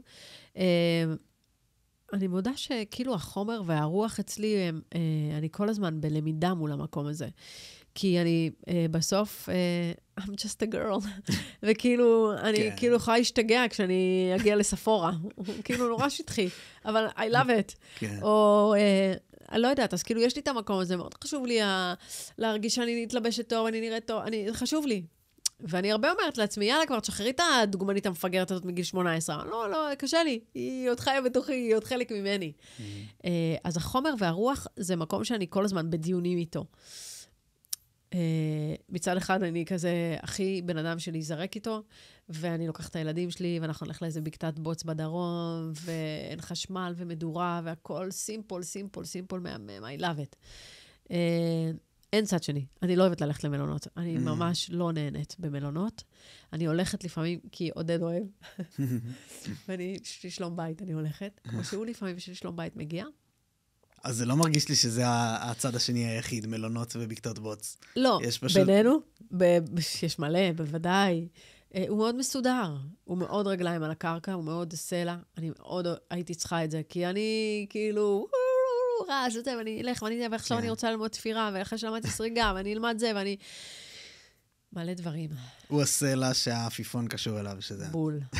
כאילו, כשהוא לא היה, באמת, כל הזמן התעופפתי. אני חושבת שהסלע הראשון שהגיע לחיי, זה היה נועם, הבן שלי, שפתאום הבנתי שאני מבן אדם שהיה עושה את זה גם, לא רק כאילו יכול. יש כאלה אומרים, אני יכול לקום כל רגע. לא, הייתי קמה ונוסעת לאן שבא לי, ופתאום מחליטה חודש לחיות באיזה מקום, אז אני עושה את זה, ואין בעיה, ופתאום בא לי, בתקופה שגלשתי גלים, הייתי מסתכלת לראות איפה יש גלים, ואני טסה לגלים, גולשת קמים, וחוזרת, כאילו, חייתי במין, בא לי. ואז אתה מבין שהבא לי הזה, זה הכלא הכי גדול, כי הוא מטרלל אותך. אין לו גבול, אין לו מסגרת, אין לו... מה זה בא לי? זה בא לי. עוד לא הייתי שם. אני אגיע. כן, יש שם אחלה גלים אולי. וואי, ידע. אבל זה ממש, זה מה שהתכוונתי לשאול. כאילו, את חיה חיי שפע. חיית אותם לאורך כל החיים. אבל עדיין... לא, הלוואי. לא, בסדר. לא באת משם, לא, גם היו יצרת את תקופות זה מהר. שגם לא היה. לא, היו גם תקופות ששרפתי את הכסף. אנחנו פרילנסרים בו. עולמות הפרילנס זה אין לדעת. אבל דווקא אני חושבת שהפרילנסרים מרגישים את הקדוש ברוך הוא יותר מאנשים שהולכים ומקבלים משכורת כל חודש. כי אז אתה כאילו... יכול לראות יותר את הנס בחיים. איך זה קרה? איך שלמנו את זה וזה? זה כן, זה מדהים. זו הסתכלות מעניינת. כן, כי אתה חי את זה יותר. אני חושב שאתה גם פוגש יותר התנגדויות מהעולם. כשאתה מנסה ליצור דברים ולעשות דברים. זה גם, בטח. אבל אני חושבת שההתנגדויות שאנחנו פוגשים הן הרבה בתוכנו. זה הרבה פעמים מקומות שאנחנו פוחדים, או אנחנו חוששים מהם, או אנחנו לא מספיק מאמינים בעצמנו, או בדבר. ואם נפתור את זה בבפנים שלנו, אז גם בחוץ השתנה. וואו. אין הבדולח. אבל ההקשר בין בעצם רק רוח לחיים של חומר. אני פשוט טיפה יותר רוצה להבין, וכאילו נתקדם מזה. לא, אני בעד לדבר על זה. אני חושבת שזה... בסוף אתה חי... זאת אומרת, אוקיי, יש... נגיד, ניקח את זה לפעם, כמו שאמרתי לך, אז הייתי יכולה להיכנס כשעבדתי ב-MTV, הייתי עם הרווקה, מרוויחה הון, כאילו, מה נעשה עם הכסף? שרוף אותו. באמת הייתי ממש מבזבזת בלי שום איזה הכרה, חוץ מדבר אחד שהנחיתי את מיס עולם, בשנה הברג'י. כן, זכתה, אלינור זכתה. אמא שלי פשוט גרה לי בתוך האוזן. היא אמרה לי, אני לא אתן לך לבזבז, את תקני דירה. עכשיו, קניתי דירה. בזכותה, בלונדון, ואני זוכרת שכל החברים שלי שהיו כזה הרבה יותר מבוגרים, ונסתכלו ואמרו, איזה מוזר, זה מכל נדירות, כאילו, למה צריך... זה נורא ישראלי. זה מאוד ישראלי. מאוד. וקניתי דירה, אמרתי לי, קניתי דירה, עזבי אותי. אבל באמת, בהתנהלות שלי הייתי מאוד בקטע של, יאללה, עליי. אז היום, עזוב שיש כבר ילדים, אבל בהסתכלות. אז היום בטח לבזבז על דברים, על שבת. אני בשבת לא אחסוך. אין, תבוא תראה את השולחן שלי בשבת, אתה תגיד, אמא, לאיזה מסעדה. מלא סלטים ודגים וסגנונות וזה, ויש גם יפני, ויש גם מרוקאי, ויש גם פיוז'ן, ויש הכל. זה השולחן שבת, אני לא אחסוך שם. אבל במשך השבוע אני לא אבשל מיליארד סירים, ולא. הנה סיר, היום אוכלים פסטה, היום פשוט, לא עכשיו, לא יודעת מה, עוף עם אפונה, יאללה, אורז, שלום, סלט. כאילו, אז המקום שלה לתת לשפע לבוא לידי ביטוי, אז הוא יבוא יותר במקומות שיש בהם חיבור לקודש, ולא סתם. יש אבל קשר בהסתכלות על שפע, לבין איך אתה מגיע אליך שפע, כל הדברים האלה, את מאמינה בהם? כי יש גם את כאילו, את מדברת על שפע בהקשר של הוצאה. נכון, זה בדרך כלל הוצאה של הקבלה, אתה אומר. כן. תראה, מזונותיו של אדם נקבעים לו מראש השנה עד ראש השנה. אבל כשאומרים שהמזונות נקבעו, זה כמה הנאה תהיה לך. זאת אומרת, לצורך העניין, בן אדם אחד יכול להרוויח סתם 1,000,000 שקל, אוקיי? בשנה. אבל היה לו נזילה בדירה, והיה לו פאנצ'ר באוטו, והבן שלו, לא יודעת מה, הרס את הקורקינט, ומלא, לא היה לו הנאה. אז הוא הרוויח מלא, אבל איפה ההנאה? לא היה הנאה. אז כשאנחנו מבקשים את ההנאה ממה שאנחנו מרוויחים, כי מה שצריך להגיע, מגיע. וגם, לא לסגור את השפע שלנו, בטח שאפשר. אפשר מאוד על ידי אמונות ישנות, לסגור שפע כלכלי. גדלתי בבית שאין לו. הרבה שנים הייתי צריכה לשבר בתוכי את המקום הזה, שאני יכולה לעשות כסף, אני יכולה להרוויח, אני אישה, אני עצמאית, אני חזקה, זה היה עבודה. זאת אומרת, אתה פוגש אותי היום, אני עוד שנייה בת 50. היית פוגש אותי בגיל 18, לא אותו טיפוס, משהו אחר, אבל התפתחתי עם השנים, הבנתי דברים עם השנים, טיפלתי בדברים עם השנים. ואני כן מאמינה שאנחנו יכולים לפתוח תדר של שפע. כמה המוח שלנו, הצורה הזאת שולט באיך החיים שלנו בפועל באים לידי ביטוי לדעתך? לפי היהדות אתה מתכוון. כן, חידוד מעניין. אני שואל לדעתך, אבל את אומרת זה בעצם... כן, דעתי לפעמים יכולה גם לבוא מאוד מקומות. אני אוהבת לשאוב ידע מהמון מקומות. כן. הפסיקה הסופית תהיה יהדות, אבל כן. אני לא יודעת להגיד לך את זה ברמת האחוזים, אבל אין ספק, המוח שלנו הוא עצום. אני כאילו כל הזמן מנסה ללמוד דווקא מהכיוון באמת המדעי, להבין איך אפשר להשתמש ביותר חלקים ממנו, ולא רק במה שנגיש וזמין וקל. וואו, כן. מרתק. כן, אתה יודע, ראיתי איזה שיחה קצרה כזאת של אילון מאסק, שהוא דיבר, ראית את זה? עם המוח הביולוגי, שאנחנו צריכים לפתח כאילו חיבור לביולוגיה ולעשות human species that are totally different. כן, הוא עובד על נוירולינק, שזה בעצם השבב במוח, זה אחת החברות שלו, שאתה... אבל כאילו לא הבנתי שמה ישים שבב ומה. שבב שבעצם מטרתו שליטה, יש לזה מלא פונקציות. הראשונה זה לעשות דברים... משעמם, נו, מה, לפתוח דלת? לא. מה, למצמץ? בן אדם שמשותק יכול ללכת. כל מיני דברים כאלה. הוא עשה איזה משהו כבר שדומה לזה עם נירולינק, אבל יש לזה גם את ההקשרים של... הוא מדבר על להעלות את התודעה שלך לענן, לחיות שם, כל מיני דברים כאלה. וואו, אני כאילו מנסה לתפוס את זה. כן, קשה לתפוס. נכון. למרות שנראה שהעולם הולך למקומות האלה. אוקיי, אבל זה באמת עניין ספציפי מאוד. אבל אתה מבין שזה מתכתב עם היהדות, כי בסוף הרי, מה הוא אומר? אנחנו בסוף נהיה בענן, נהיה אחד? אוקיי, זה היהדות אומרת את זה, אנחנו כולנו אחד, אנחנו נשמה אחת. אז אני כאילו כל הזמן אומרת, רגע, הרי הקודש והחול, זה עולה ביחד, אוקיי? זה כנגד זה, תמיד זה כנגד זה. יש את הקדושה ויש את הטומאה. לא חול, נקרא לזה טומאה, שזה יהיה חד משמעי. אז יש את הקדושה, היא עולה, אז הטומאה עולה. ואז אתה כאילו אומר, אוקיי, רגע, אז מה שהוא מדבר פה, זה בעצם על איזשהו תדר אחדותי, שגם התורה מדברת, אז רגע, זה הטומאה, זה כאילו מצד הקליפות, זה מצד הקודש, אני לא יודעת, אני בעצמי קטונתי, אני עוד חוקרת את כל הדבר הזה, אבל בסוף תסתכל, כשמשהו יורד לעולם, אז הוא יורד גם בקודש וגם בלא קודש. זה מחזיר אותנו לגאולה שדיברת עליה בהתחלה. נכון, איך אני מחכה. שמה? שבגאולה, מה זה הגאולה בעצם? מה זה הגאולה? אנשים חושבים שזה כאילו נסתובב ברחובות ונגיד, יהי, הכל טוב. זה לא, די העולם מתנהל כמו שהוא, רק יש דברים שמשתנים מן הסתם, אבל המקום האחדותי הזה, התדר, יש מצוות נגיד שלא נצטרך יותר לעשות אותם. סתם, הנחת תפילין. למה? כי הנחת תפילין באה להרים את הגבר לאיזשהו תדר מסוים. אבל אנחנו כבר נהיה בתדר, אז לא נצטרך פעולה שתרים אותנו, כי אנחנו כבר שם. או כל מיני דברים שכבר אנחנו אוטומטית נהיה בתדר הרוחני הגבוה הזה. בשביל שנוכל לצלול לזה לעומק, בואי תעזרי לי לפשט את זה לכל יש הרבה מאזינים שאולי ממש מבינים מה אני מדברת? מיד איך שאת אומרת את מה שדברת, אבל המון המון לא, ואני ביניהם. אז רק בואי נוריד את זה שנייה, הכי לקרקע ברשותך, שנייה, אני אהיה סלע רגע. של גאולה משמעה, בית מקדש, תחיית המתים, עבודת הכהנים, העם היהודי עושה את התפקיד שלו, מה שהוא אמור לעשות, לא יותר טוב. תחיית המתים, את אמרת. אמרתי תחיית המתים, לגמרי, בטח. אז איך זה יקרה? אני לא יודעת להגיד לך. לא, רק תראי לי את ממש... את הסדר? ברמת יותר סיפורית ופשוטה. איך זה נראה? מה זה הדבר הזה ש... כי את יודעת, הרבה מדברים על זה שכאילו גאולה יכולה לבוא בכל כך הרבה היבטים, אלה מדברים על משיח, אלה מדברים על שלום, שניהם זה, את יודעת, יש הרבה את האמירות. אבל בסוף זה הכל. אבל זהו, ואת נראה אבל שאת נורא בטוחה שזה הכל. לא, אבל את אומרת את זה עם... את מאמינה בזה באמת. מאוד. נראה. בטח. לא, זה אני אומרת. מה שאני לא 100% אני יודעת להגיד. אני מאוד מאמינה בזה, בטח. זאת אומרת, קודם כל צריך משיח, אוקיי? המשיח, מה שהוא עושה, זה הוא מעלה את כולנו, את התודעה של כולנו, לתודעה שלו, אוקיי? אתה מסכים איתי שיש אנשים יותר אינטליגנטים, אנשים פחות אינטליגנטים? נכון, זה קורה. כן. אוקיי, אז עכשיו, אם אתה מדבר עם בנם פחות אינטליגנטי, אז אתה לא עכשיו תתחיל להפציץ אותו בסרוויג'ין, או לא יודעת מה, באיזה מדע שאתה יכול לקרות, והוא יסתכל עליך כאילו, תן להרגיש טמבה, לא, נכון? המשיח, מה שהוא יעשה, הוא יעלה אותנו, קודם כל, לרמה רוחנית מאוד מאוד גבוהה. לא יהיה הסתר. מה זה אומר לא יהיה הסתר? למשל, עכשיו, אני יושבת על כיסא. הכיסא הזה, יש לו איזושהי חיות מסוימת, אפילו שהוא דומם. אנחנו נראה את זה. אני מחוברת לאור אינסוף. נכון, אמרתי לך, אנחנו חלק אלוק המינה, לך יש נשמה, לי יש נשמה, אנחנו מחוברים לאור אינסוף.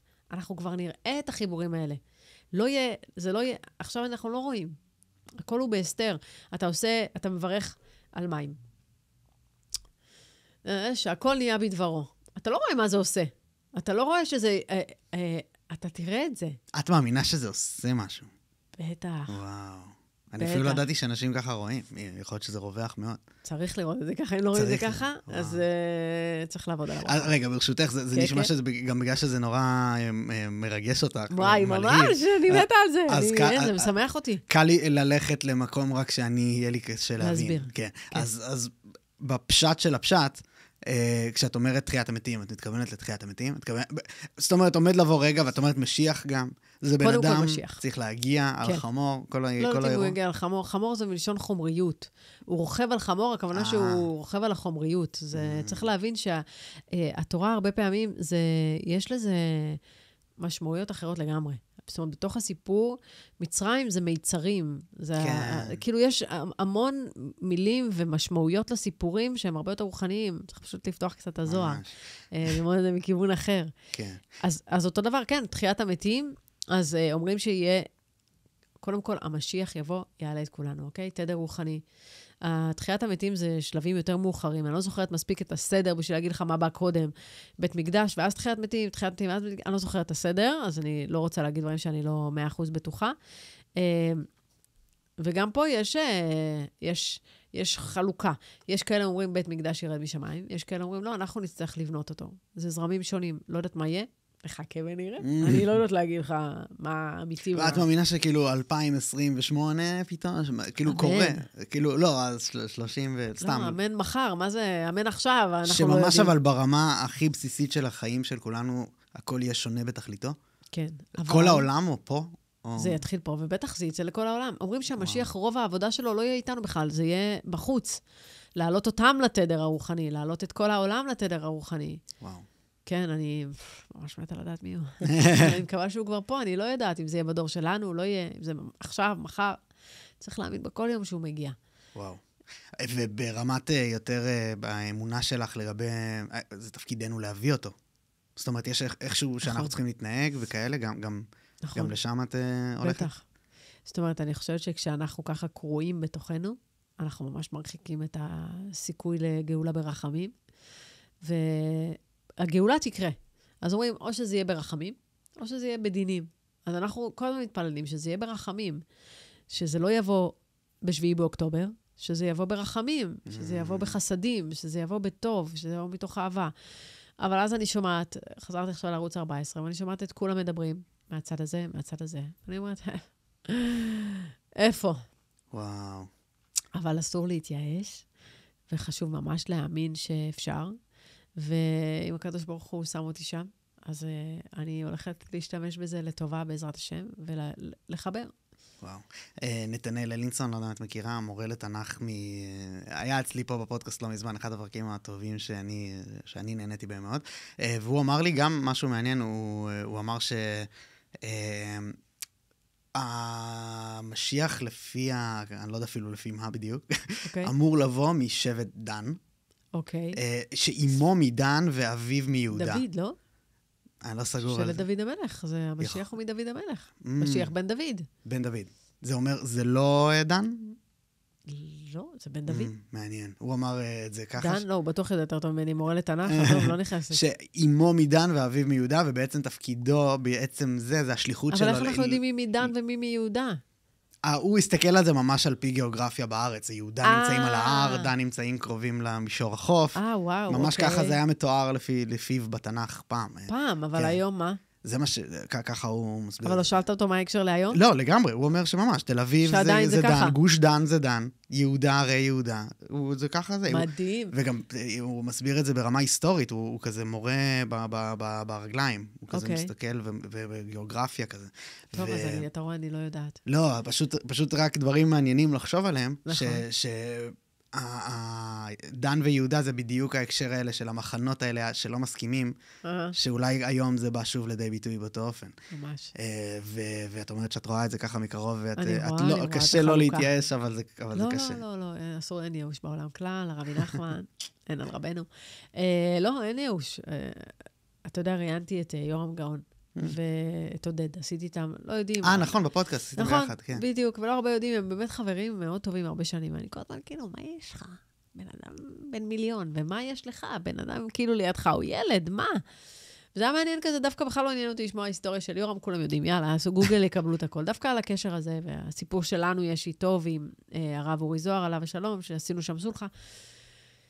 אבל כאילו, הוא למשל דיבר יורם, והוא היה קצת מיואש.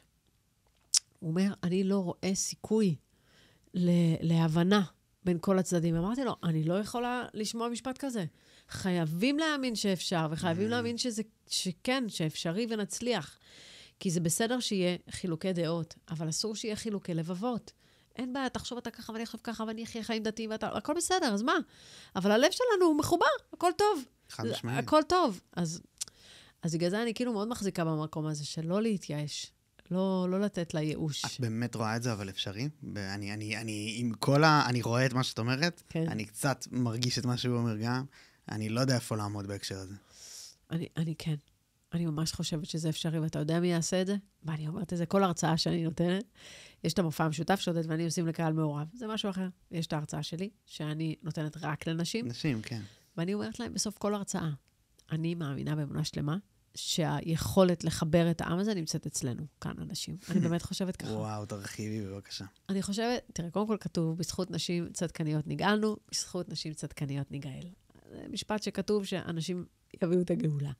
אבל היום אני רואה את זה יותר מתמיד. יש משהו בגברים שהם מאוד מלחמתיים. אנרגטיקה, אין מה לעשות, זה האנרגטיקה הכי פשוטה, קח את זה מהזן, קח את זה מאיפה שאתה לא רוצה, לאיפה שלא נלך, לאיזה תורת המזרח, מערב, איפה שלא נלך, יש אנרגטיקה שונה. לוחמים, ויש את המלקטות, שזה יותר האנשים. ואני חושבת שעכשיו זה הזמן, וזה מה שאני מנסה להפיץ, לכל אישה, במעגל הקטן שלה, עם השכנה, עם זאת שגרה בסוף הרחוב, עם זאת שהילד שלך עצבן אותה, כי הוא זרק את האופניים בשער והיא כמעט נפלה, או שיחקתם לה כדורגל על הראש, ואיתם, תקחי איזו עוגה, שאת תפית עם הילדים שלך, ותשלחי את הילדים שלך ללכת, ולתת לה את העוגה, פעולה קטנה, ולהגיד לה שבת שלום, ולהגיד לה סליחה על הרעש, או אנחנו, הכל קצת פרום. מלאכת התפירה, היא שייכת לנו אנשים, אני חושבת שזה עכשיו הזמן שלנו, לתפור את העם הזה. וזה בקטנות, כי כולם כזה ישר חושבים בגדול, טוב, אין לי את הכוח, לא, אל דברו איתי על ענק. דברו איתי על פעולות קטנות, פשוטות, שאתן יכולות לעשות בחיים שלכם. ברור שגם גברים יכולים לעשות את זה, פשוט קצת יותר אגו. לא יודעת איך להסביר את זה. גם מעניין אותי לשאול על ההבדלים שאת רואה במקום הזה, אבל אני אשמח יותר שתסבירי על התפקיד הזה של נשים. של אנשים. מה את רואה בדיוק? אני באמת רואה אני באמת חושבת שהגענו למקום הזה, איפה שיש, נגיד אני אקח את סביבת העבודה שלי. איפה שאני לא עובדת, אני משתדלת שהאנשים שאני אביא לתוך המרחב שאני צריכה, יהיו נשים. כי אני רוצה, לא כי אני רק אוהבת לעבוד עם נשים. נכון, אני אוהבת לעבוד עם נשים. אבל לא רק זה. יש בזה הקשר של העצמה נשית לתת להן? כן. הבנתי. כן, אני התקדמתי, בואי אחותי, תתקדמי איתי, למה שאני אתקדם לבד? בואו תתקדם. באמת, העולם הגברי ממש מסודר בתחום עבודה. ממש, הם יודעים לדאוג לעצמם יופי אחד לשני, והכל בסדר. אני רוצה יותר מנכ"ליות, אני רוצה יותר נשים בעמדות כוח, אני רוצה יותר נשים בפוליטיקה. ברשותך, איך, אוקיי, אולי זה השאלה קצת בוטה, אבל איך זה קשור התפירה הזאת שתיארת? כי זה מתחיל מקטן, זה בדיוק העניין. כי אם ברגע שאני אעשה שלום בסביבה הקטנה שלי, עם השכנה שלי, עם הזה שלי, משהו קטן, זה תדר של טוב. באותו רגע השכנה הזאת קיבלה את זה, התנצלו בפניה, היא מרגישה טוב, היא מרגישה שמחה, היא כבר תלך והכדור אנרגיה הטוב הזה יעבור הלאה. אז תעשי אולי צעד אחורה להסביר את התפקיד. כאילו, למה מלכתחילה נשים, לדעתך, זה השעתני עכשיו? כי עכשיו זה הזמן לחיבורים, ועכשיו זה הזמן לשלום, ועכשיו זה הזמן לאחדות. אני פשוט רואה את זה ממש בפועל, בחוש, במייסה, במה שאתה לא רוצה, אני רואה את זה שכשאישה מדברת עם אישה, יש משהו הרבה יותר שיכול להתחבר, אני אסתכל על שני גברים, אז יש שם יותר אינטרסים, יש שם יותר, מי יותר חזק, ואם אישה מדברת עם גבר, אז זה גם כן מערך כזה שהוא יכול לגלוש לכל מיני אנרגטיקות, אני מדברת רק אנרגטיקה, אני לא מדברת דת. קצת מי שיש לו רגישות, יכול להרגיש את זה.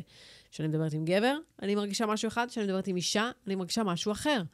זה ברור. כן. אז אני חושבת שככל שיהיה יותר נשים שידברו שיח טוב, זה כמו אנרגיה, זה תדר, זה יפות, אדווה, כמו אדווה בגלים. זהו, בים.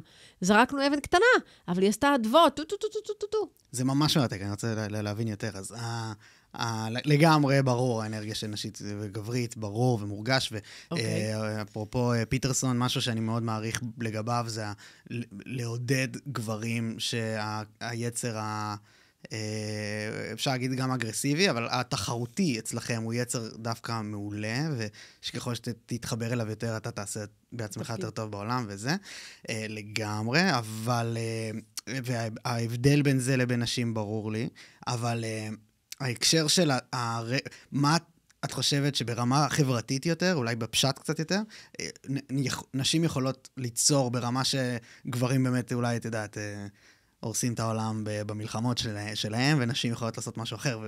מה זה ברמה האישית פה בתוך ישראל? אני חושבת שאם יהיו יותר נשים בממשלה, היא תתנהל אחרת. עד כדי כך. ממש. מה עם מירי רגב? יש, לא מספיק, צריך עוד, אבל אישה צריכה להיות אישית. נתתי את כדוגמה שלילית, רק שיהיה ברור. אני הבנתי, אני פשוט דילגתי מהלשון הרע, אני לא נכנסת. הבנתי.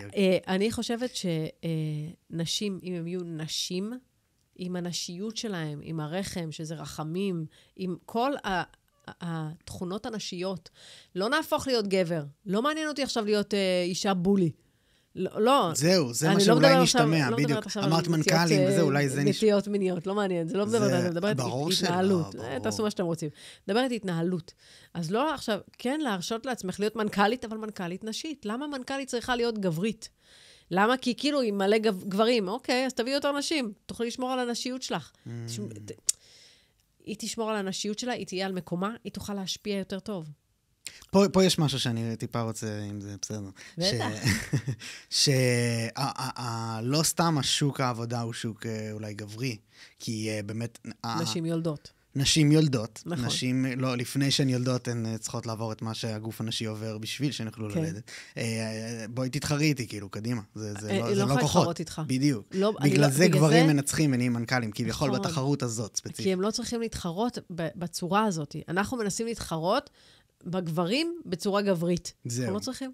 אנחנו צריכים לבוא עם התחכום הנשי, סליחה, עם כל הכבוד, יש לנו תחכום יותר טוב, בחוכמה בנתה ביתה, אנחנו בחוכמה שלנו, בבינה שלנו, בהסתכלות שלנו, הנשית, יכולות להשיג הרבה יותר. זה השאלה שלי, אני מרגיש שלך, יש פה את איך קראת לזה? בינה? בינה, חוכמה, בינה ודעת, כן. ברור, בינה, זה המילה. אני מרגיש שיש לך פה הסתכלות נשית חכמה מהכיוון של חוכמה בינה, על מה אפשר לעשות פה. כן. וזה מה שאני אולי מנסה גם לשמוע. מה בפועל את חושבת ואני ממש מסכים, שנשים, זה לא סתם שבאותו גיל נשים הרבה יותר חכמות מגברים, הן מודעות ובואי נגיד נכון. אז זה לא סתם. איך אתה רואה את זה, כאילו, איך זה בא לידי ביטוי? מה את רואה שאפשר? מה אפשר לעשות? אז אמרתי לך, אז אני עושה מה, תראה, כשהציעו לי לבוא לפוליטיקה, פעמיים הציעו לי, כיסא בטוח, הכל. לא, סירבתי. למה? כי אני מרגישה שאני, בתדר הנשי שלי, אני לא צריך לשמור עליו שם, ואני אהפך להיות, אני עבדתי על המקום הנשי הזה. אני הייתי פעם ילדה מאוד אגרסיבית, מאוד גברית, כי גדלתי בפנימיה, ואם את לא שומרת על עצמך כפרה, אז אוי ואבוי. גם באילת ספציפית. וגם באילת עוד הייתי קטנה, אבל כן, גם. אבל אילת זה גם מקום כזה. נכון, של מתעסק. אני זה מיקו. כן, זה כזה. אז לקח לי זמן להשיל את הלוחמת הזאת, ולשים אותה במקום הנכון. צריך לפעמים להילחם. אני לפעמים כן צריכה להעמיד אנשים במקום, או אני עושה את זה אם צריך, או בסדר. אבל בסופו של דבר, אני רוצה שההתנהלות שלי בחיים שלי, היא תבוא ממקום אנרגטיקה נשית. כי אני אישה, אל תנסו להפוך אותי למשהו אחר. ככל שעוד נשים יבינו את זה, שהן יכולות לשמור על הנשיות שלהן, אבל יש איזה מישהי מדהימה. אני לא אגיד את שמה, כי אני לא יודעת אם היא רוצה, אבל היא רבנית מאוד גדולה. והיא מעבר לזה שהיא רבנית, והיא מלמדת בעל הסולם, והיא מדהימה, היא עובדת במשהו מאוד בכיר בקופת חולים, לא זוכרת איזה מהם. אחד מהם, לא מכבי, היא חרדית, וחסידה, ואני רואה אותה הכי נשית שיכול להיות, ואני אומרת לה, איך את מצליחה? היא מחייכת, היא אומרת, זאת אומרת, אני פשוט אני, אז אין לה את המקום הזה. מה פה הקונפליקט? לי זה נשמע ממש הגיוני. הגיוני, נכון? לא, זה לא הגיוני, כי היא נמצאת במקום שהוא מאוד גברי. להיות רבנית זה לדעתך מקום גברי? לא, לא, לא, לא. לא הרבניות. לא, היא בכלל לא מביאה את זה לעבודה. זה שהיא רבנית, זה מה שהיא עושה בשעות הספר טיים. דברת על מכבי ועל המקום הזה. כן, במקום הזה, במאוחדת, בכללית, בלא משנה באיפה שהיא לא עובדת. אז שמה היא במקום מאוד גבוה, מאוד בכיר, מאוד תקשורתי, מאוד זה, והיא מצליחה לשמור על הנשיות שלה בתוך זה. אז היא כאילו צוחקת, כאילו אין לה בכלל דיון עם המקום הזה, ואני כזה, הלוואי עלינו, כאילו אנחנו באנו, גדלנו, בקטע של את אישה כפרה, את תילחמי, את תדרסי, גם את יכולה, ככה אני גדלתי. שנייה, רגע, זה מסר שאני ממש אוהב לשמוע. זה באמת מדהים. אני חושב שיש בעיה עם להעצים נשים לכיוון של תהפכו לגברים, ואז כאילו מה עשיתם. בוא נעצים אתכם שתהיו נשים במקסימום. וזה מדהים, אני באמת מאמין שיש לך כוח השפעה מאוד מאוד גדול בישראל, את יודעת, מעצם היותך, אבל גם מעצם התפקיד שאת לוקחת על עצמך, ואני ממש חושב שהכנסת, לדוגמה, זה מקום לבזבז בו את הכוח הזה. אני מסכימה איתך. כן. וזה אמרתי לא. ותמשיכי להגיד. לא, לא, לא. אבל את מעצימה נשים למעשה לקחת, להיות יותר בעלות השפעה על החברה בצורה נשית פשוט. נכון. אז זה יכול להתחיל מקטן. ברגע שאישה תבין שיש לה כוח, גם במעגל, לא כולם רוצות להיות משפיעניות גדולות. לא כולם. יש לנו גם את התפיסה הזאת, אנחנו אנשים שעובדים בתקשורת, ואנחנו צריכים את האנשים, אז אנחנו חושבים שכולם רוצים להיות, לא כולם רוצים. יש אנשים שמאוד טוב להם, הקהילה הקטנה שלהם. יש מישהי שאני מכירה מרמת שרון. אוקיי, יש לה קבוצה של נשים מרמת שרון, שהן בכלל לא דתיות, והיא מדברת איתם, והיא מזמינה אותם אליה לסעודה, ולה, זה עולם. זה כאילו, ואני כזה, מה, בואי נגדיל את זה, בואי נביא את הרצליה, והיא כזה, לא, זה הנשיות שלי. יש לי את 8 ילדים שלי שאני מגדלת, וזה מה שאני, בכלי שלי, זה המיטב. מצוין, אבל אני במקום שלי, איפה שאני יכולה. כל הצוות שעובדתי, אם זה בסושיאל, אם זה הצלה, תמיד אני אביא נשים.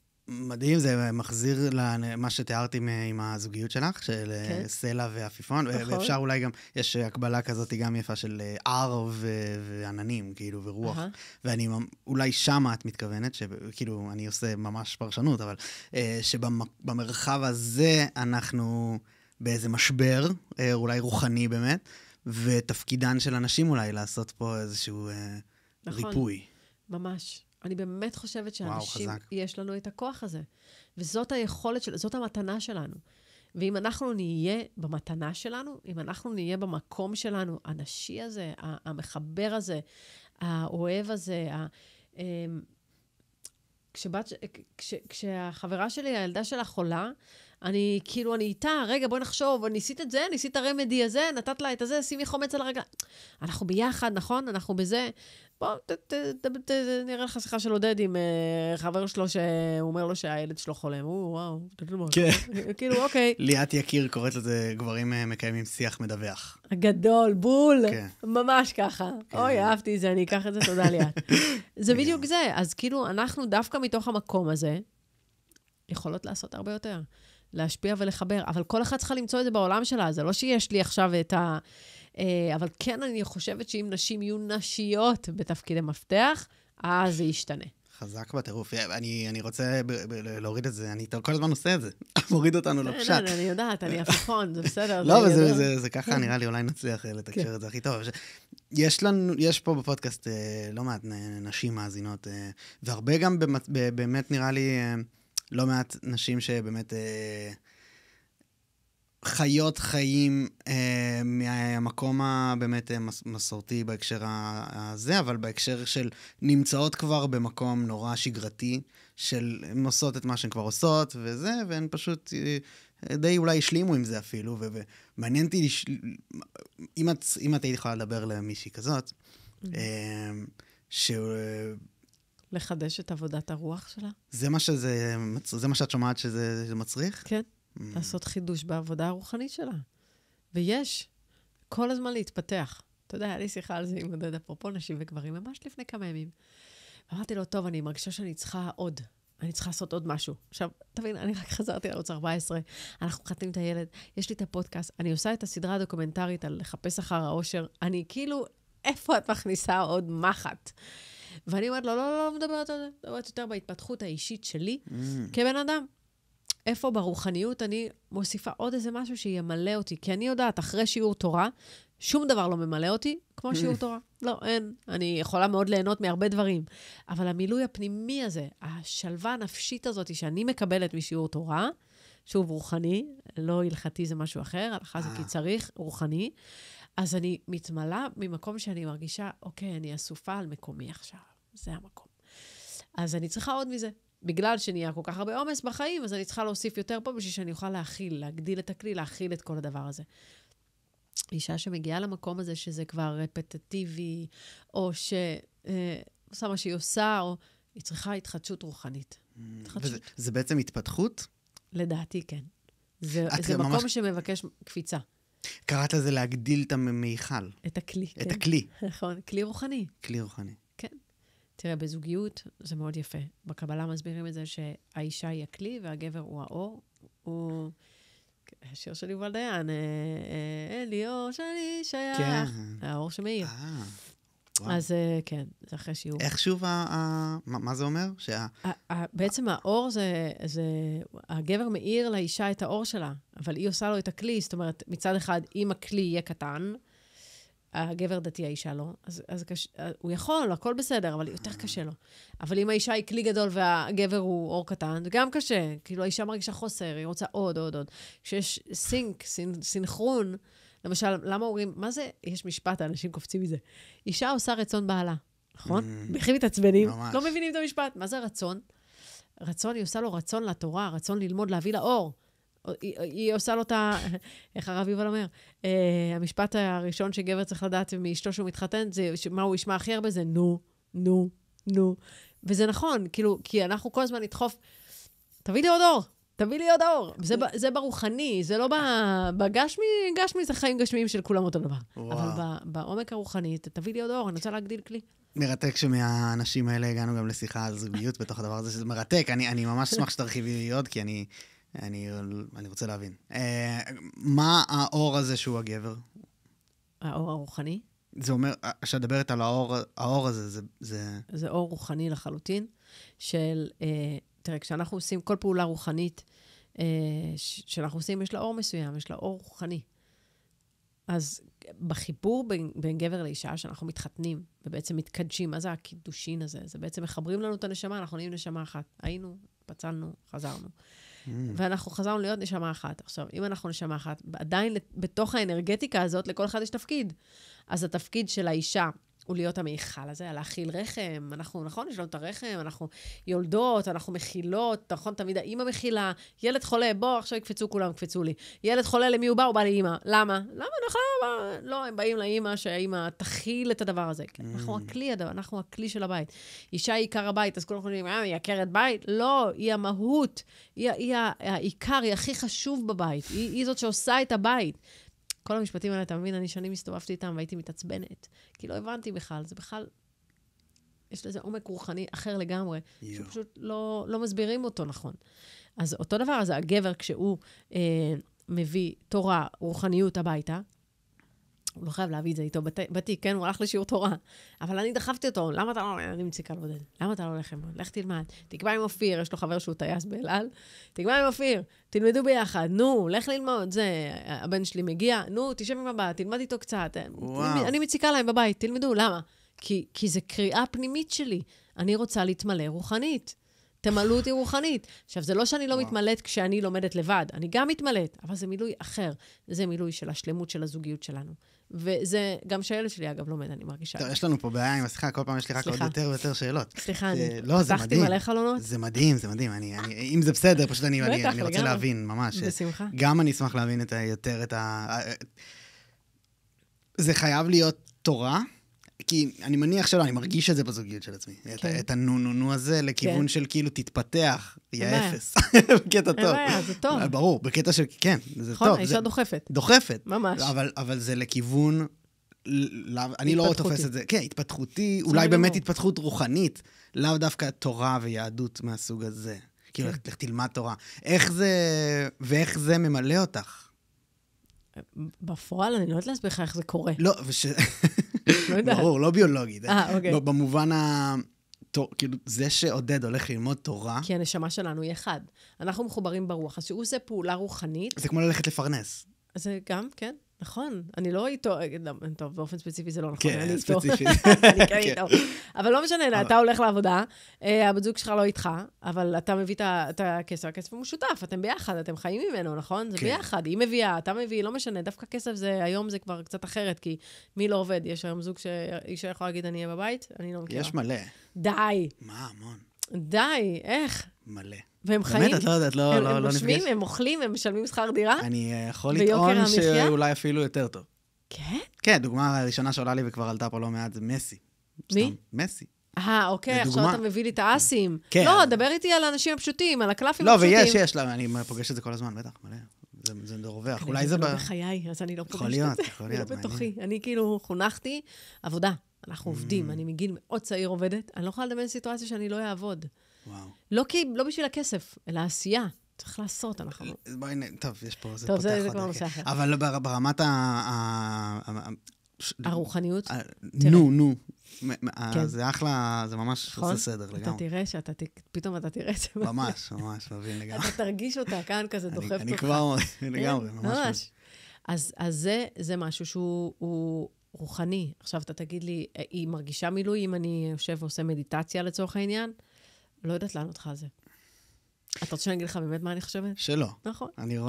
לא, אני בטוח. זה נכון, אני מסכים. בוא נעשה ניסוי. רגע, שנייה, אבל קודם לפני כן, אתם כאילו קידשת אותה? לא. רק כזוגיות? לא, זוג. אז זה לא יעבוד. אבל כשתחליט להציע על ניסויים, אני אעשה איתך ניסוי על זה, ואתה תגיד לי אם היא הרגישה, כי אני מאמינה, אם יש אנשים, ואני מרגישה שאתה פתוח ורגיש, אתה תרגיש את זה. ברור. ואם אתה כזה, בטח גם היא כזאת, גם היא תרגיש את זה. היה נשמע בדבריי שמדיטציה או משהו... לא יודע, משהו אחר. כאילו רוחני אחר. אז לא, תתפתח, תגדל כבן אדם, יש לך חלומות, מה אתה יושב בבית? זה גם אישה, נכון. זה מה שאני, לשם אני התכוונתי. נכון, זה גם, תגשים את עצמך, תגשים את עצמך, כן. נכון, אבל אתה גם, אני מאמינה שגם אתה יכול, עושה לה. כן, אבל אני מרגיש, כמו שאת מתארת, שממלא את אותך שעודד הולך עם התורה, אני מרגיש שהיא מרגישה את זה. כן, שאתה חולם חלום ועושה אותו. בדיוק. מקסים. כי זה מדרגה אחת. ואני אומרת לך, על זה יש עוד מלא מדרגות. תסבירי לי בבקשה. זאת אומרת שכמו שאני יכולה לעשות מצווה עם מחשבה ועם כוונה ובלי כוונה. מה זה אומר? זה אומר שאני יכולה עכשיו, בירכתי מקודם, אז פשוט אני אשתה, זה. אבל שנייה לפני שאני אברך, אני אעצור ואני אחשוב, רגע, עכשיו בזה שאני הולכת לברך, אני הולכת להוציא את הניצוץ האלוקי שנמצא פה במים, ולהתחבר אליו, על ידי הברכה שלי, אני מתחברת אליו בכלל באופן נשמתי רוחני, ואז אני אשתה, המים האלה יערבו אותי בצורה שונה. בוא, אני זוכרת לעשות את זה פעם כן? אבל זה מצווה עם כוונה. אז אותו דבר אני יכולה להגיד על כל עשייה רוחנית, אם יש לה את הכוונה, זאת אומרת, אם עודד בסוף אומר, טוב, אני הולך ללמוד, אני הולך לעשות שיעור בשבילך. אז הוא עשה את זה בשבילי, אני ארגיש את הכוונה הזאת, החיבור הזה, אני ארגיש את האחדות הזאת שבינינו. שזה בשבילך זה יותר טוב? זה מעלה גבוהה יותר מאשר... לא יודעת אם זה מעלה יותר גבוהה, אבל אני בהחלט ארגיש את זה. זאת אומרת, אני בהחלט, אני הרבה פעמים יודעת שאם אני לא אדחוף, אז הוא לא בטוח ילך. וואו, אבל לא, אני חשבתי לגמרי שאת הולכת לכיוון מסוים, והפתעת אותי בסוף, חשבתי שממלא אותך יותר מבחינת האור הזה, שממלא את הכלי הרוחני, שהוא ילך לעשות את זה בשביל עצמו, זה יהיה לך יותר חזק. לא יודעת. וואו, מעניין. מעניין, אני צריכה לבדוק את זה. וההקשר של זה לשיר של יובל דיין, את יכולה להסביר לי קצת יותר? אין לי אור שלי שייך, היא אומרת, אין לי אור, לא משנה שאנשים חושבים שזה אליאור. אליאור. לא, זה אין לי אור שלי שייך. זאת אומרת, אין לי אור מעצמי, אתה נותן לי את האור. זה ממש קבלי לחלוטין, זאת אומרת, היא כלי, אין לה אור משלה. האור זה הגבר שמביא לה. אוקיי, פה זה הולך קצת למקום, עלול להתפרש, את יודעת, פמיניסטיות התעצבנו. פמיניסטיות שיקפצו לי, אני שרפתי את החזייה בגללם, והייתי צריכה ללכת למצוא את הנשיות שלי. הם לא הגיעו עד לפה בשיחה גם, נראה לי. לא, גם כאילו, הכי נדפקנו מזה, הייתי הכי פמיניסטית. וגם כן, דורסנית, ונהייתי גברית. זה מה שנהיה ממני, נהייתי גברית, לא רוצה. רק ההסבר הזה, אבל שלך אין את האור ללא הגבר. כאילו. יש אור, אבל זה אור אחר. זה אור אחר. יש בשלמות של גבר ואישה, של התיקון, יש משהו בחיבור הזה, והאור הזה הוא אחר. אמרתי לך, זה לא שאם אני אלמד לבד, אני לא אתמלא. אני אתמלא, אבל לא אותו דבר. זה לא אותו הדבר, זה חיבור אחר. ואם נלמד ביחד, וואו, זה בכלל. כן? זאת אומרת, אנחנו משתדלים ממש פעם בשבוע ללמוד בשיעור ביחד. וזה צחוקים, וזה, וכן, תגיד לו, כאילו, יש את זה, וגם, כאילו, אחר כך. זה מוביל אותי לשאול יותר על זה, ברשותך, של הכלי הזה כן. מה זה, איך זה מרגיש? גם אמרת שכאילו יש את העומס הזה, ואז את צריכה את השנייה הזאת ללכת ללמוד תורה, כי אז את... מתמלא ממש. תסבירי לי את זה יותר. אתה עושה מדיטציות? כן, אבל במובן לא כזה רוחני. לא, אין בעיה. זה לא רוחני, מדיטציה זה השקטה של השערה הפנימית. כן, לגמרי. יפה. זה משהו רק אני, ברשות, בקטנה, אני אשחיל רק שלמדתי מאנדרו אוברמן, אם את מכירה. בוודאי. אז שמדיטציה זה דבר אם אתה הפוך מלרוץ, זאת אומרת, אם אני נכנס לכושר, אני רץ, ואז אני צריך לרוץ יותר ויותר כדי להחזיק את הכושר. הפוך. אם עשית, אתה אחרי זה יבוא יותר בקלות. נכון, להיכנס למקום. כן, זה מקום שאתה מכיר אותו, ואתה יכול לנסוע. אני ממש מסכים. אז זהו, אז ככה זה בחיים שלי היום, זה כזה... יפה. כן. אוקיי, אז אתה מכיר את המקום הזה שאתה יושב עכשיו במדיטציה, ואז סיימת את המדיטציה, ואתה מרגיש איזשהו שקט. שיעור תורה זה השקט הזה, אבל פלוס עוד משהו.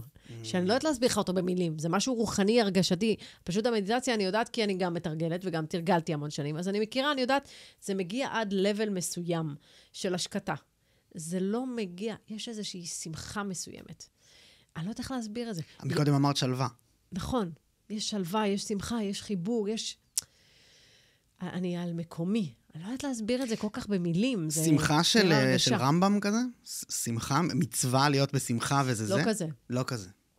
לא, זה שמחה אחרת, זה שמחה של חיבור. גם הוא מדבר על זה, אגב, זה לא שמחה הוללות. ברור. אוקיי, לא, אבל זה מצווה להיות שמח. נכון, כי זה הכי קשה להיות שמח. זה קשה. זה מצווה. מה זה מצווה? מלשון ציווי, אנחנו מצווים. כן. אז כן, זה קשה, אבל כן, אני בהחלט מרגישה אחרי שיעור תורה טוב, שהייתי מרוכזת גם, כי לפעמים אתה יכול להיות בשיעור תורה, ובו לא היית. הגוף היה, הראש לא, אז לא היית. אדם נמצא איפה שמחשבותיו מחשבות, ככה אומר הבעל שם טוב. אז אם הייתי בשיעור והייתי בו והרגשתי, וואו, כאילו זה יום אחר לגמרי בחיים שלי. וואו. בלי קשר לעודד, קשור אליי. אבל אם גם עודד לומד, וגם זה, אז זה משהו יותר ברקע. אמרת עכשיו את המשפט, וזה מוביל אותי פשוט. אני רציתי לשאול מזה על זוגיות בכללי, גם על שלך, אם אפשר. אבל על התפקידים ועל החשיבות של זוגיות, מה את רואה?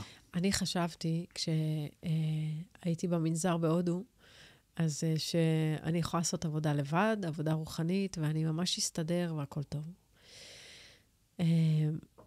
ואז חזרתי לארץ, ומאוד מהר הכרתי איזה בחור חמוד, ומאוד מהר נקלטתי, מאוד מהר התחתנו, מאוד מהר התגרשנו, ויש לי ילד מהמם, אז כמובן שזה לטובה.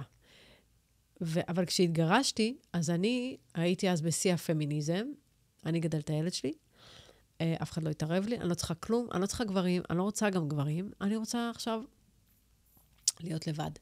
לפני או אחרי, זה הגיע בשל הגירושים? כן, או בשל הגירושים. כאילו זה התחיל במנזר, ואז כזה באתי לארץ והכרתי אותו, ואז כזה, לא, למה, אולי אפשר, כן אפשר. כאילו הייתי קצת חסרת אמונה במקום הזוגי, ואז שהתגרשנו זה חיזק את זה, ואז כאילו הייתי הכי כזה, אני מפרנס את עצמי, אני מסתדרת, הכל טוב. וכשהכרתי את עודד, אז הוא מאוד מסודר. כאילו הוא מאוד מאוד מאזניים. הכי מאזניים שיכול להיות. אבל לא, כאילו יש אצלו משהו, הוא מאוד, עכשיו לא כל הגברים כאלה, אבל ברוך השם, הקדוש ברוך הוא ידע מה חסר לי, והביא לי את הזיווג של החיים, שכאילו הוא מאוד, אצלו דברים עובדים מאוד מסודר. מצד אחד זה מקסים, כל המנהלות של הבית זה אצלו.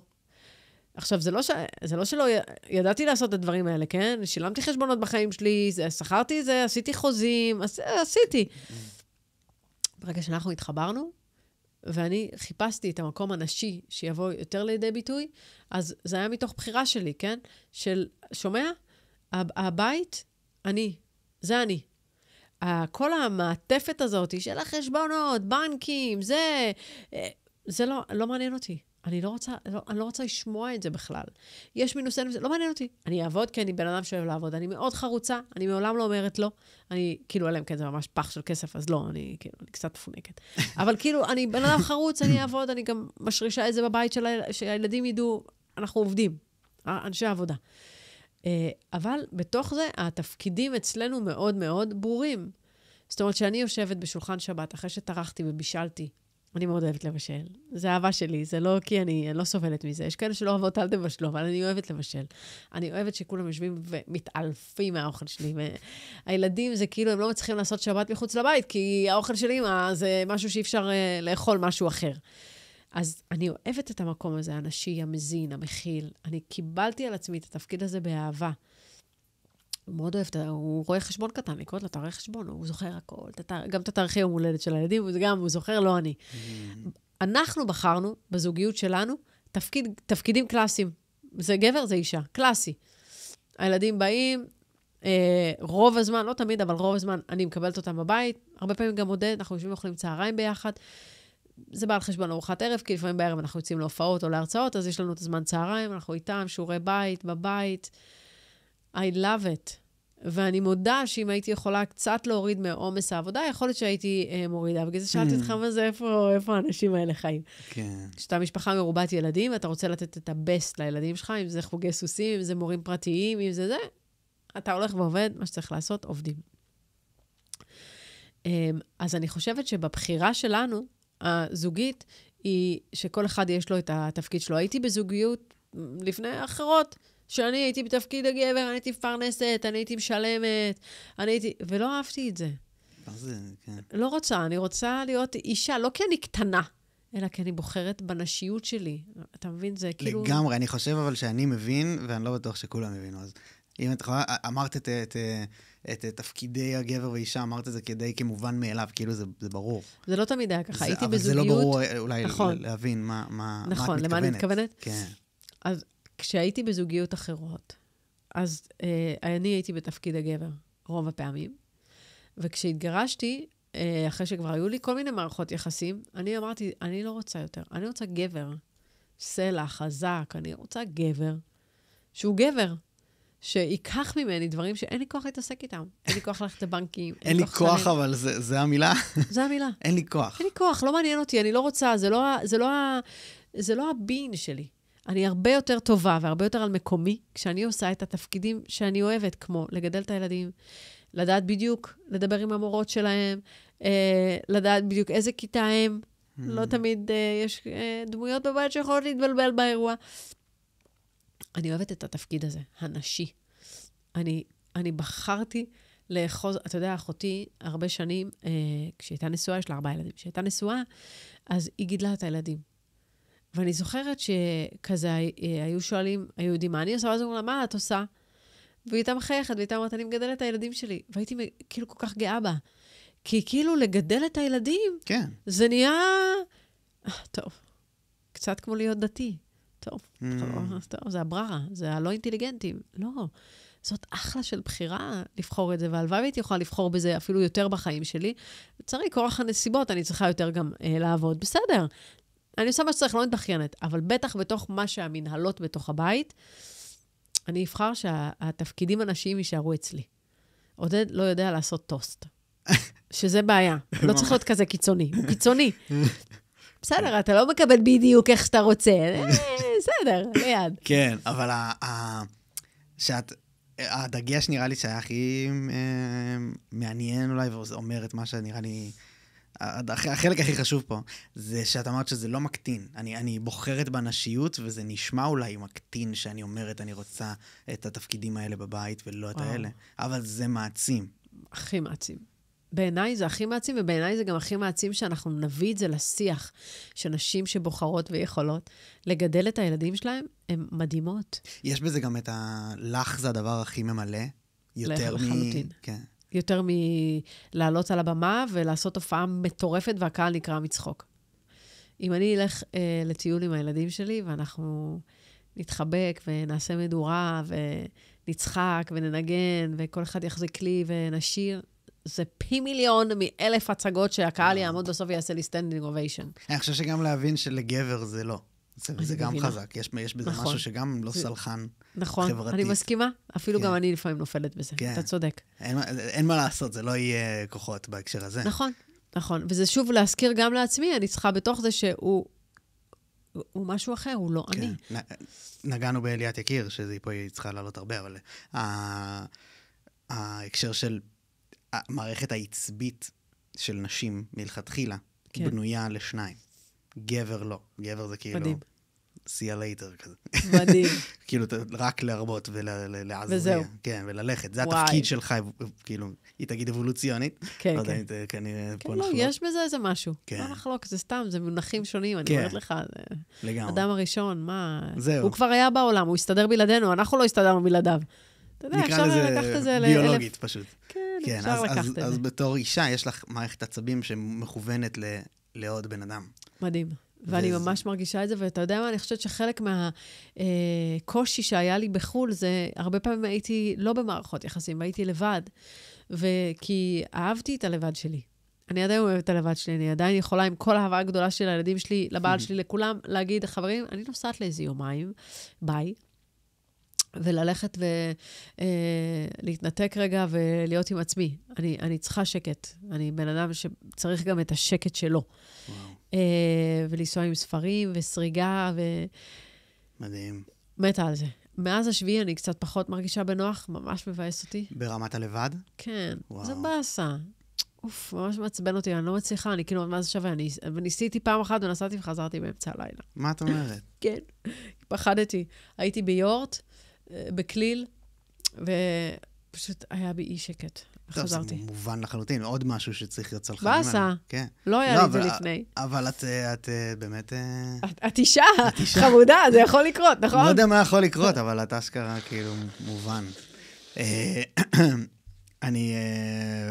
יש לי כזה שאלה חשובה. בטח. הייתי שואל את זה על גברים ונשים, אבל נראה לי אשאל אותך רק על נשים. אוקיי. מה העצה הכי טובה שאת יכולה לתת לרווקות? לרווקות? אל תפסיקו לחפש. לא, קודם כל, בזמן שהן לבד, אני יכולה להגיד שזה מה שאני עשיתי. התפתחתי. אז זה גם לגבר, אפשר להגיד את זה. אל תישארו במקום ותהיו במין מקום כזה. אני פוגשת אותם הרבה דווקא, נגיד סתם, משרדי יחסי ציבור וזה, שאנחנו עושים איתם קמפיין כזה או אחר. אז אני כאילו רואה אותם, את הצעירות, הרווקות, וכאילו, אז יש להם עבודה מאוד מספקת, והן אוהבות אותה, והן נהנות וזה, אבל כאילו אני כזה, אבל אל תתעקו בשלב הזה.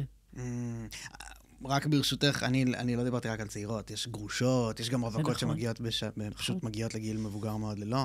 נכון. אני גם פשוט היה נשמע בתוך הדברים שאת אמרת לאורך כל השיחה, בעיקר בחלק הזה, של, זה נראה לך חשוב, זה הכרח בחיים, זה כמו מים. כן, אבל הבעיה היא הגברים, אני לא חושבת שזה אנשים. תסבירי יותר. הרבה פעמים נשים מאוד רוצות. הנה, אתה הסברת את זה היום כימית ממש, ביולוגית, ממש רוצות. והגברים, לא. אז כאילו, אז מה עושים? אני אגיד משפט פרובוקטיבי טוב. אל תתני. פשוט. אל תתני. אל תתני את עצמך. אל תתני, תשמרי. אל תתני. אל תתני את עצמך. אל תתני. לא, אתה רוצה, תתחייב. תתחייב, בוא, יש זמן, לאט לאט, בוא נראה שאתה רציני, בוא נראה שאתה זה... זה לא, זה... ופה שוב יקומו עליי כל הפמיניסטיות, וואי, איך אני מסתבכת.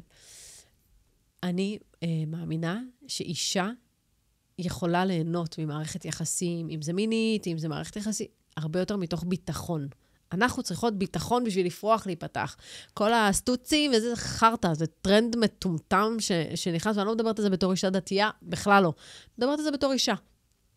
יש לי גוף, חייתי בתור אישה חילונית, אני יודעת מה זה, מכירה את הטרנד הזה. אגב, השם ידי, מעולם לא היה לי one night stand, לא מתחברת לז'אנר הזה. לא, ידעתי להגיד תמיד, זה לא העניין. רגע, אני צריכה רגש, אני צריכה להתחבר רגשית. רגשית לא מתחברים בשעתיים בירה בבר. לא מתחברים.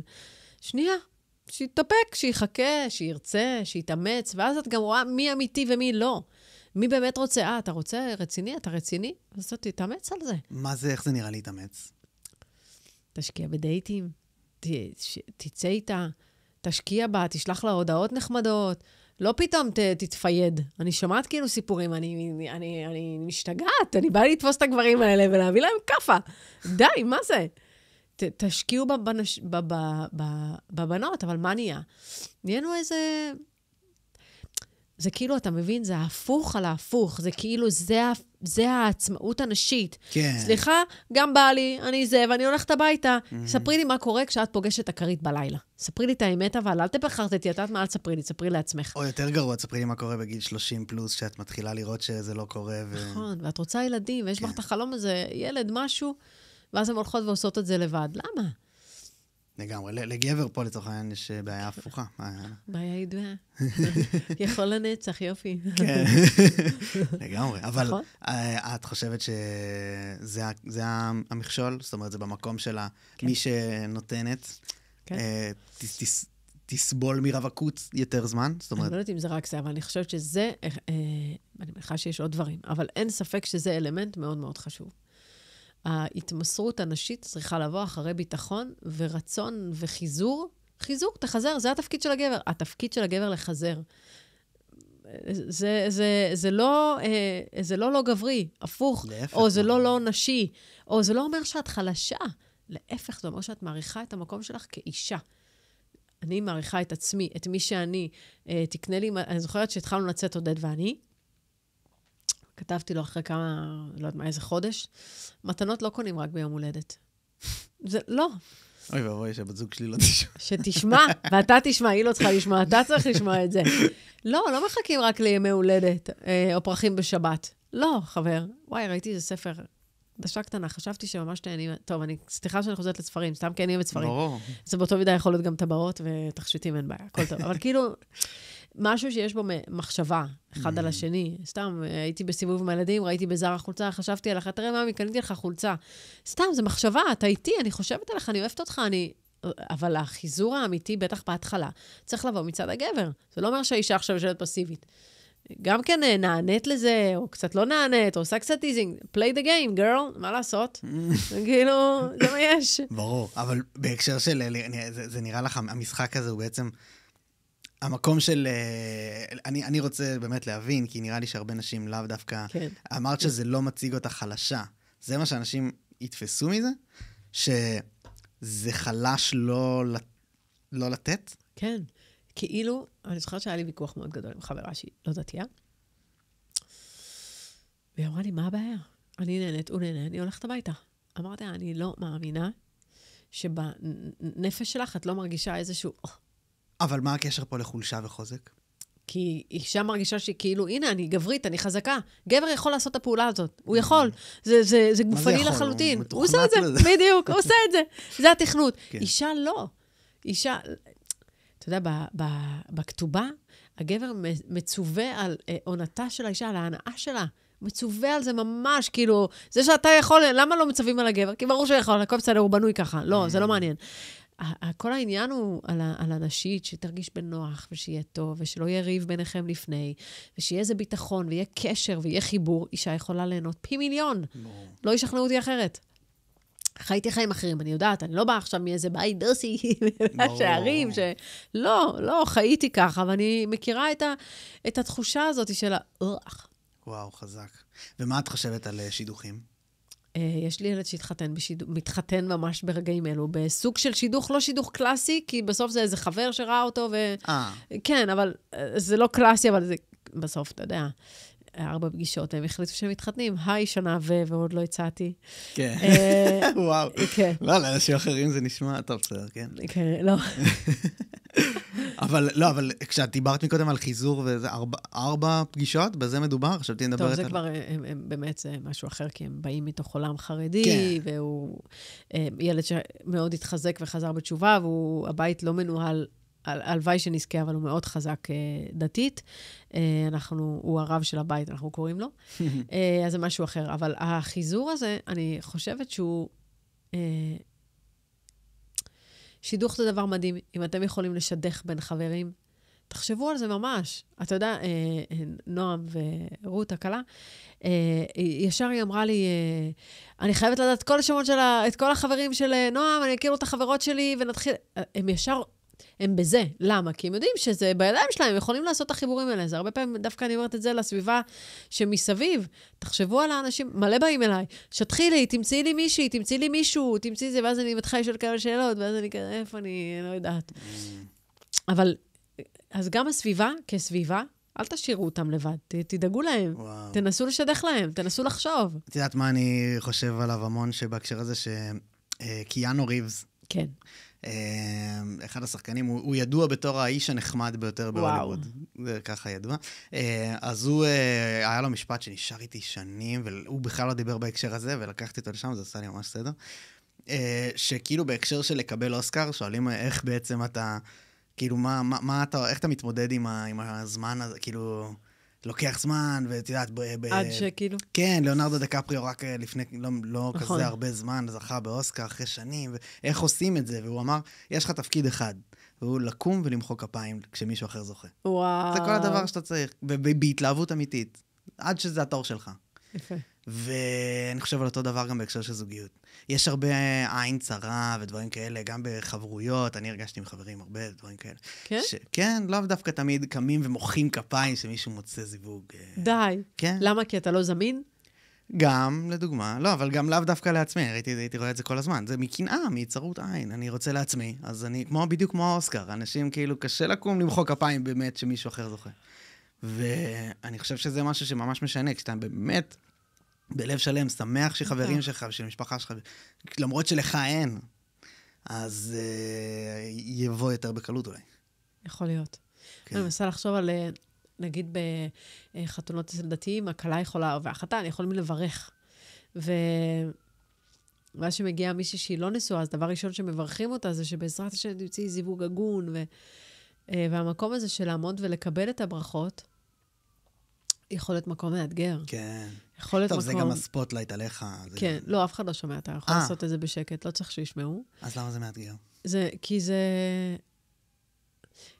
כי אתה רוצה לדעת כשאתה מברך, אז היא יכולה לקבל את הברכה בטוב, ולא לחשוב, שוב אני מקבל את הברכה ולא אני מברכת. כאילו, זה בדיוק מה שאתה דיברת. כן. זה לא פשוט. רווקות מאוחרת זה משהו מאוד מאוד, מאוד מאתגר. אני מודה שלא מספיק צללתי לתוכו. אני פוגשת אותם המון. הן כן מאוד רוצות, ותמיד אני מרגישה שהבעיה היא אצל הגברים. זה כאילו לא יפה להגיד, נכון? אבל כאילו הן מאוד רוצות. והגברים רוצים דברים אחרים. פשוט אולי זה קצת לא מעצים. זה לא נותן כוח לדעת שזה בידיים של מישהו אחר. נכון. אני זוכרת שהייתה לי חברה שממש הרבה שנים התפללה ונורא רצתה, וכל פעם הייתה הולכת לרבנים, וזה פעם אחת דיפה לרב שלנו, ואמרה לו, הרב, כבר התפללתי כל כך הרבה, ואני כבר לא יודעת מה, תגיד לי, מה עוד לעשות? אז הוא אמר לה, את עשית מספיק, עכשיו שהוא יתפלל. וכאילו, אתה מבין, גם לפעמים אנחנו נורא לוקחות על עצמנו, מה עוד אני יכולה לעשות, ומה עוד, רגע, אולי עשית מספיק, ועכשיו זה כבר התפקיד שלו. יש פה רק הקשר של, את יודעת, יש מחקר מרתק על אפליקציות היכרויות, כל מיני טינדרים וכאלה, אני לא יודע כמה. הטינדר זה לא אפליקציית היכרות, זה אפליקציה אחרת. זה הפך לזה, המטרה הרשמית היא היכרות. לא ידעתי. אבל זה, ובמבל, שזה הכי כביכול לזה, לא משנה. נשים מוצאות כ-80% מהגברים לא מושכים, וגברים מוצאים כ-60% כן, זאת אומרת רק 40% לא. ודווקא זה מעיד, יש מגפה שהיא הפוכה גם למה שאת מתארת. וואי, מדהים. כן, המון גברים לא מבינים למה אף אחד לא מסתכל עליהם בכלל, והם פשוט לא ב-20% האלה. אז אתה יודע, אז זה עוד חולי של הדור, זה הרשתות החברתיות. הכל מושלם משם. הכל מדהים. אז למה שאני אתפשר על מישהו שהוא לא ברד פיט, לא יודעת מי. בדיוק. כאילו, למה? אבל זה... וואי, אתה מבין כמה פלונטרים יש שצריך לפתור בשביל למצוא? ואז אנשים מוצאים את הזוגיות, ואז מתבזבזים. כן. ולא מתקדמים איתה, ולא מעצימים אותה, ולא משקיעים בה, ולא... או אנשים שמתגרשים, ואני כזה, רגע, שנייה, זה לא כזה, כולם חושבים שאני מתגרש, וואי, אני יוצא החוצה, וואי, אני קורא את העולם, ואז פתאום יוצאים וכזה, מה קורה פה? לא קורה פה כלום. לגמרי. הרבה פלונטרים, אני עוד לא פתרתי את כל הפלונטרים הזוגיים, אני מודה. כן, לא נצליח עוד היום לפתור הכל. ברשותך, לסיום. כן. התחלנו מהגאולה והמצב של עם ישראל. המשכנו לתוך זה שאנשים תופרות עכשיו את העם בחזרה, באהבת חינם ובחסדים. חזק בטירוף, ממש לא ציפיתי לזה, וזה היה מדהים ממש. מה המסר שלך לעם ישראל, בהקשר של, אבל באמת להביא את הדבר הזה שדברת עליו, על הגאולה? מה נראה לך שאנחנו צריכים לשמוע? באמת כולם, כל הצדדים. לא לשפוט. לא לשפוט. פשוט לא לשפוט, לנסות להבין. אתה יודע, עכשיו הרי הכי בוער זה הגיוס חרדי.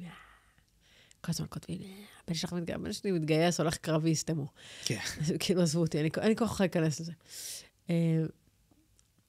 ואז, נגיד, באים החרדים ואומרים, בשביל שאנחנו יכולים להתגייס, אנחנו צריכים תנאים מסוימים. למשל, אפילו ניקח את הכשרויות.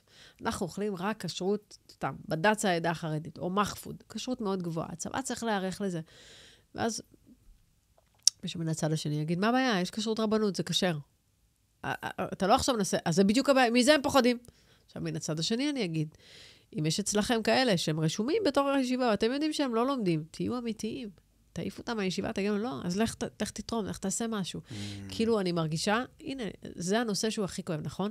אם אנחנו לא נהיה במקום של הידברות והבנה והכלה, ולהבין, אוקיי, הם חיים ככה, אני לא חי ככה, אני לא מסכים עם זה, אבל אני חייב להבין את העולם שלהם בשביל שאני אוכל להביא אותם לעולם שלי, ואותו דבר הפוך. אוקיי, הם חיים אחרת ממני, אבל אני לא באמת לומד, אני לא באמת תלמיד חכם, אז בוא נראה איך אני יכול כן. ברוך השם, יש היום את חשמונאים, יחידה מדהימה, באמת יחידה מדהימה, צריך להעצים אותם כמה שיותר, וצריך לשם הבן שלי ילך לשם, זה או שם נצח יהודה, אנחנו עוד בדיונים על האירוע. אבל חשמונאים זה הרבה יותר שמור, אז אני רוצה שהוא ילך לשם, אבל הוא יותר מחובר לנצח יהודה, כי הוא היה במכינה קדם צבאית עם נצח יהודה, הוא מרגיש שם. אוקיי, לא משנה, יש. אז אם אתה יותר לייט, אתה יכול לנצח יהודה, ואם אתה יותר מקפיד, אתה יכול ללכת לחשמונאים, היום כבר יש. אבל שוב, לא לשפוט. אנחנו כל הזמן שופטים בביקורתי. אתה יודע, העליתי תמונה מהאירוסין של הבן שלי באינסטגרם. אני לא קוראת תגובות. בדרך כלל אנשים מספרים לי. אז חברה כתבה לי, איך עצבנה אותי, ראית מה הגבתי לה, והיא יודעת שאני לא קוראת, אז היא מצלמת לי צילום מסך, והיא מקיפה לי בעיגול, והבעלים שלך התגייסו, וכאילו אני באמת, כל כך הייתי בשמחה ובטוב, עכשיו את באה לתוך השמחה לא משנה, לא ראיתי את זה, אבל נגיד, והייתי רואה את זה, אז זה יכול להוריד אותי, נכון? אל תשפטי, את באמת גם לא יודעת. סתם, תעשי אפילו גוגל, היית רואה שכן, אבל לא משנה. אבל כאילו, בואו לא נהיה מרעילים. בואו לא נרעיל, בואו לא נשפוט, בואו נראה איך אנחנו עושים רק חיבורים. ובעיקר אני אומרת את זה לאנשים, בואו נתפור את הביחד הזה שלנו. מדהים. רק אנחנו יכולות. גם מדהים שאת לא קוראת תגובות. וואי, יו, מה זה לא? ממש מדהים. אתה קורא? לא. את מי זה מעניין? כולם בהלם מזה, כולם כאילו קוראים. קודם כל, what a waste of time. כאילו, היא מלא. כאילו, אם אני מסתכלת, אינסטגרם, פייסבוק, טיק טוק, הכל ביחד יש לי איזה 300,000 עוקבים. כן, כן. למי נראה שאני אקרא? כשאני עושה שאלה בשאלות תשובות ואני מבקשת שיענו לי, אז אני מצלמת מסך של הכל, ולאט לאט אני קוראת את המליצו לי, אם ביקשתי המלצה על משהו. המליצו לי, אז אני מצלמת את כל הזה. לאט לאט, אני גם לא יכולה ביום אחד, זה כאילו... וואו. ולשפוט, את מתכוונת לראות מישהו בסטיגמה, כאילו, ממש לראות בן אדם כמשהו שהוא לא... לצבוע אותו בצבע מסוים שאני החלטתי ש... זה לא רק זה, זה יותר עמוק מזה. אז מה? זה גם לא לחשוב שפיטה, שזה ממש קשה. ואני אומרת, אנחנו כבר מוכנים לתדר הרוחני הזה. זאת אומרת, לא לשפוט ולא לכתוב תגובה לא נעימה, או לא לשפוט ולצעוק בהפגנה נגד אלה, ואלה צועקים נגד אלה, או זה ברור. זה staging the obvious, זה ברור לא. לשון הרע, כאילו. זה גם לשון הרע. אז מה זה המולך שפיטה שאמרת אותו אני אתן לך דוגמה.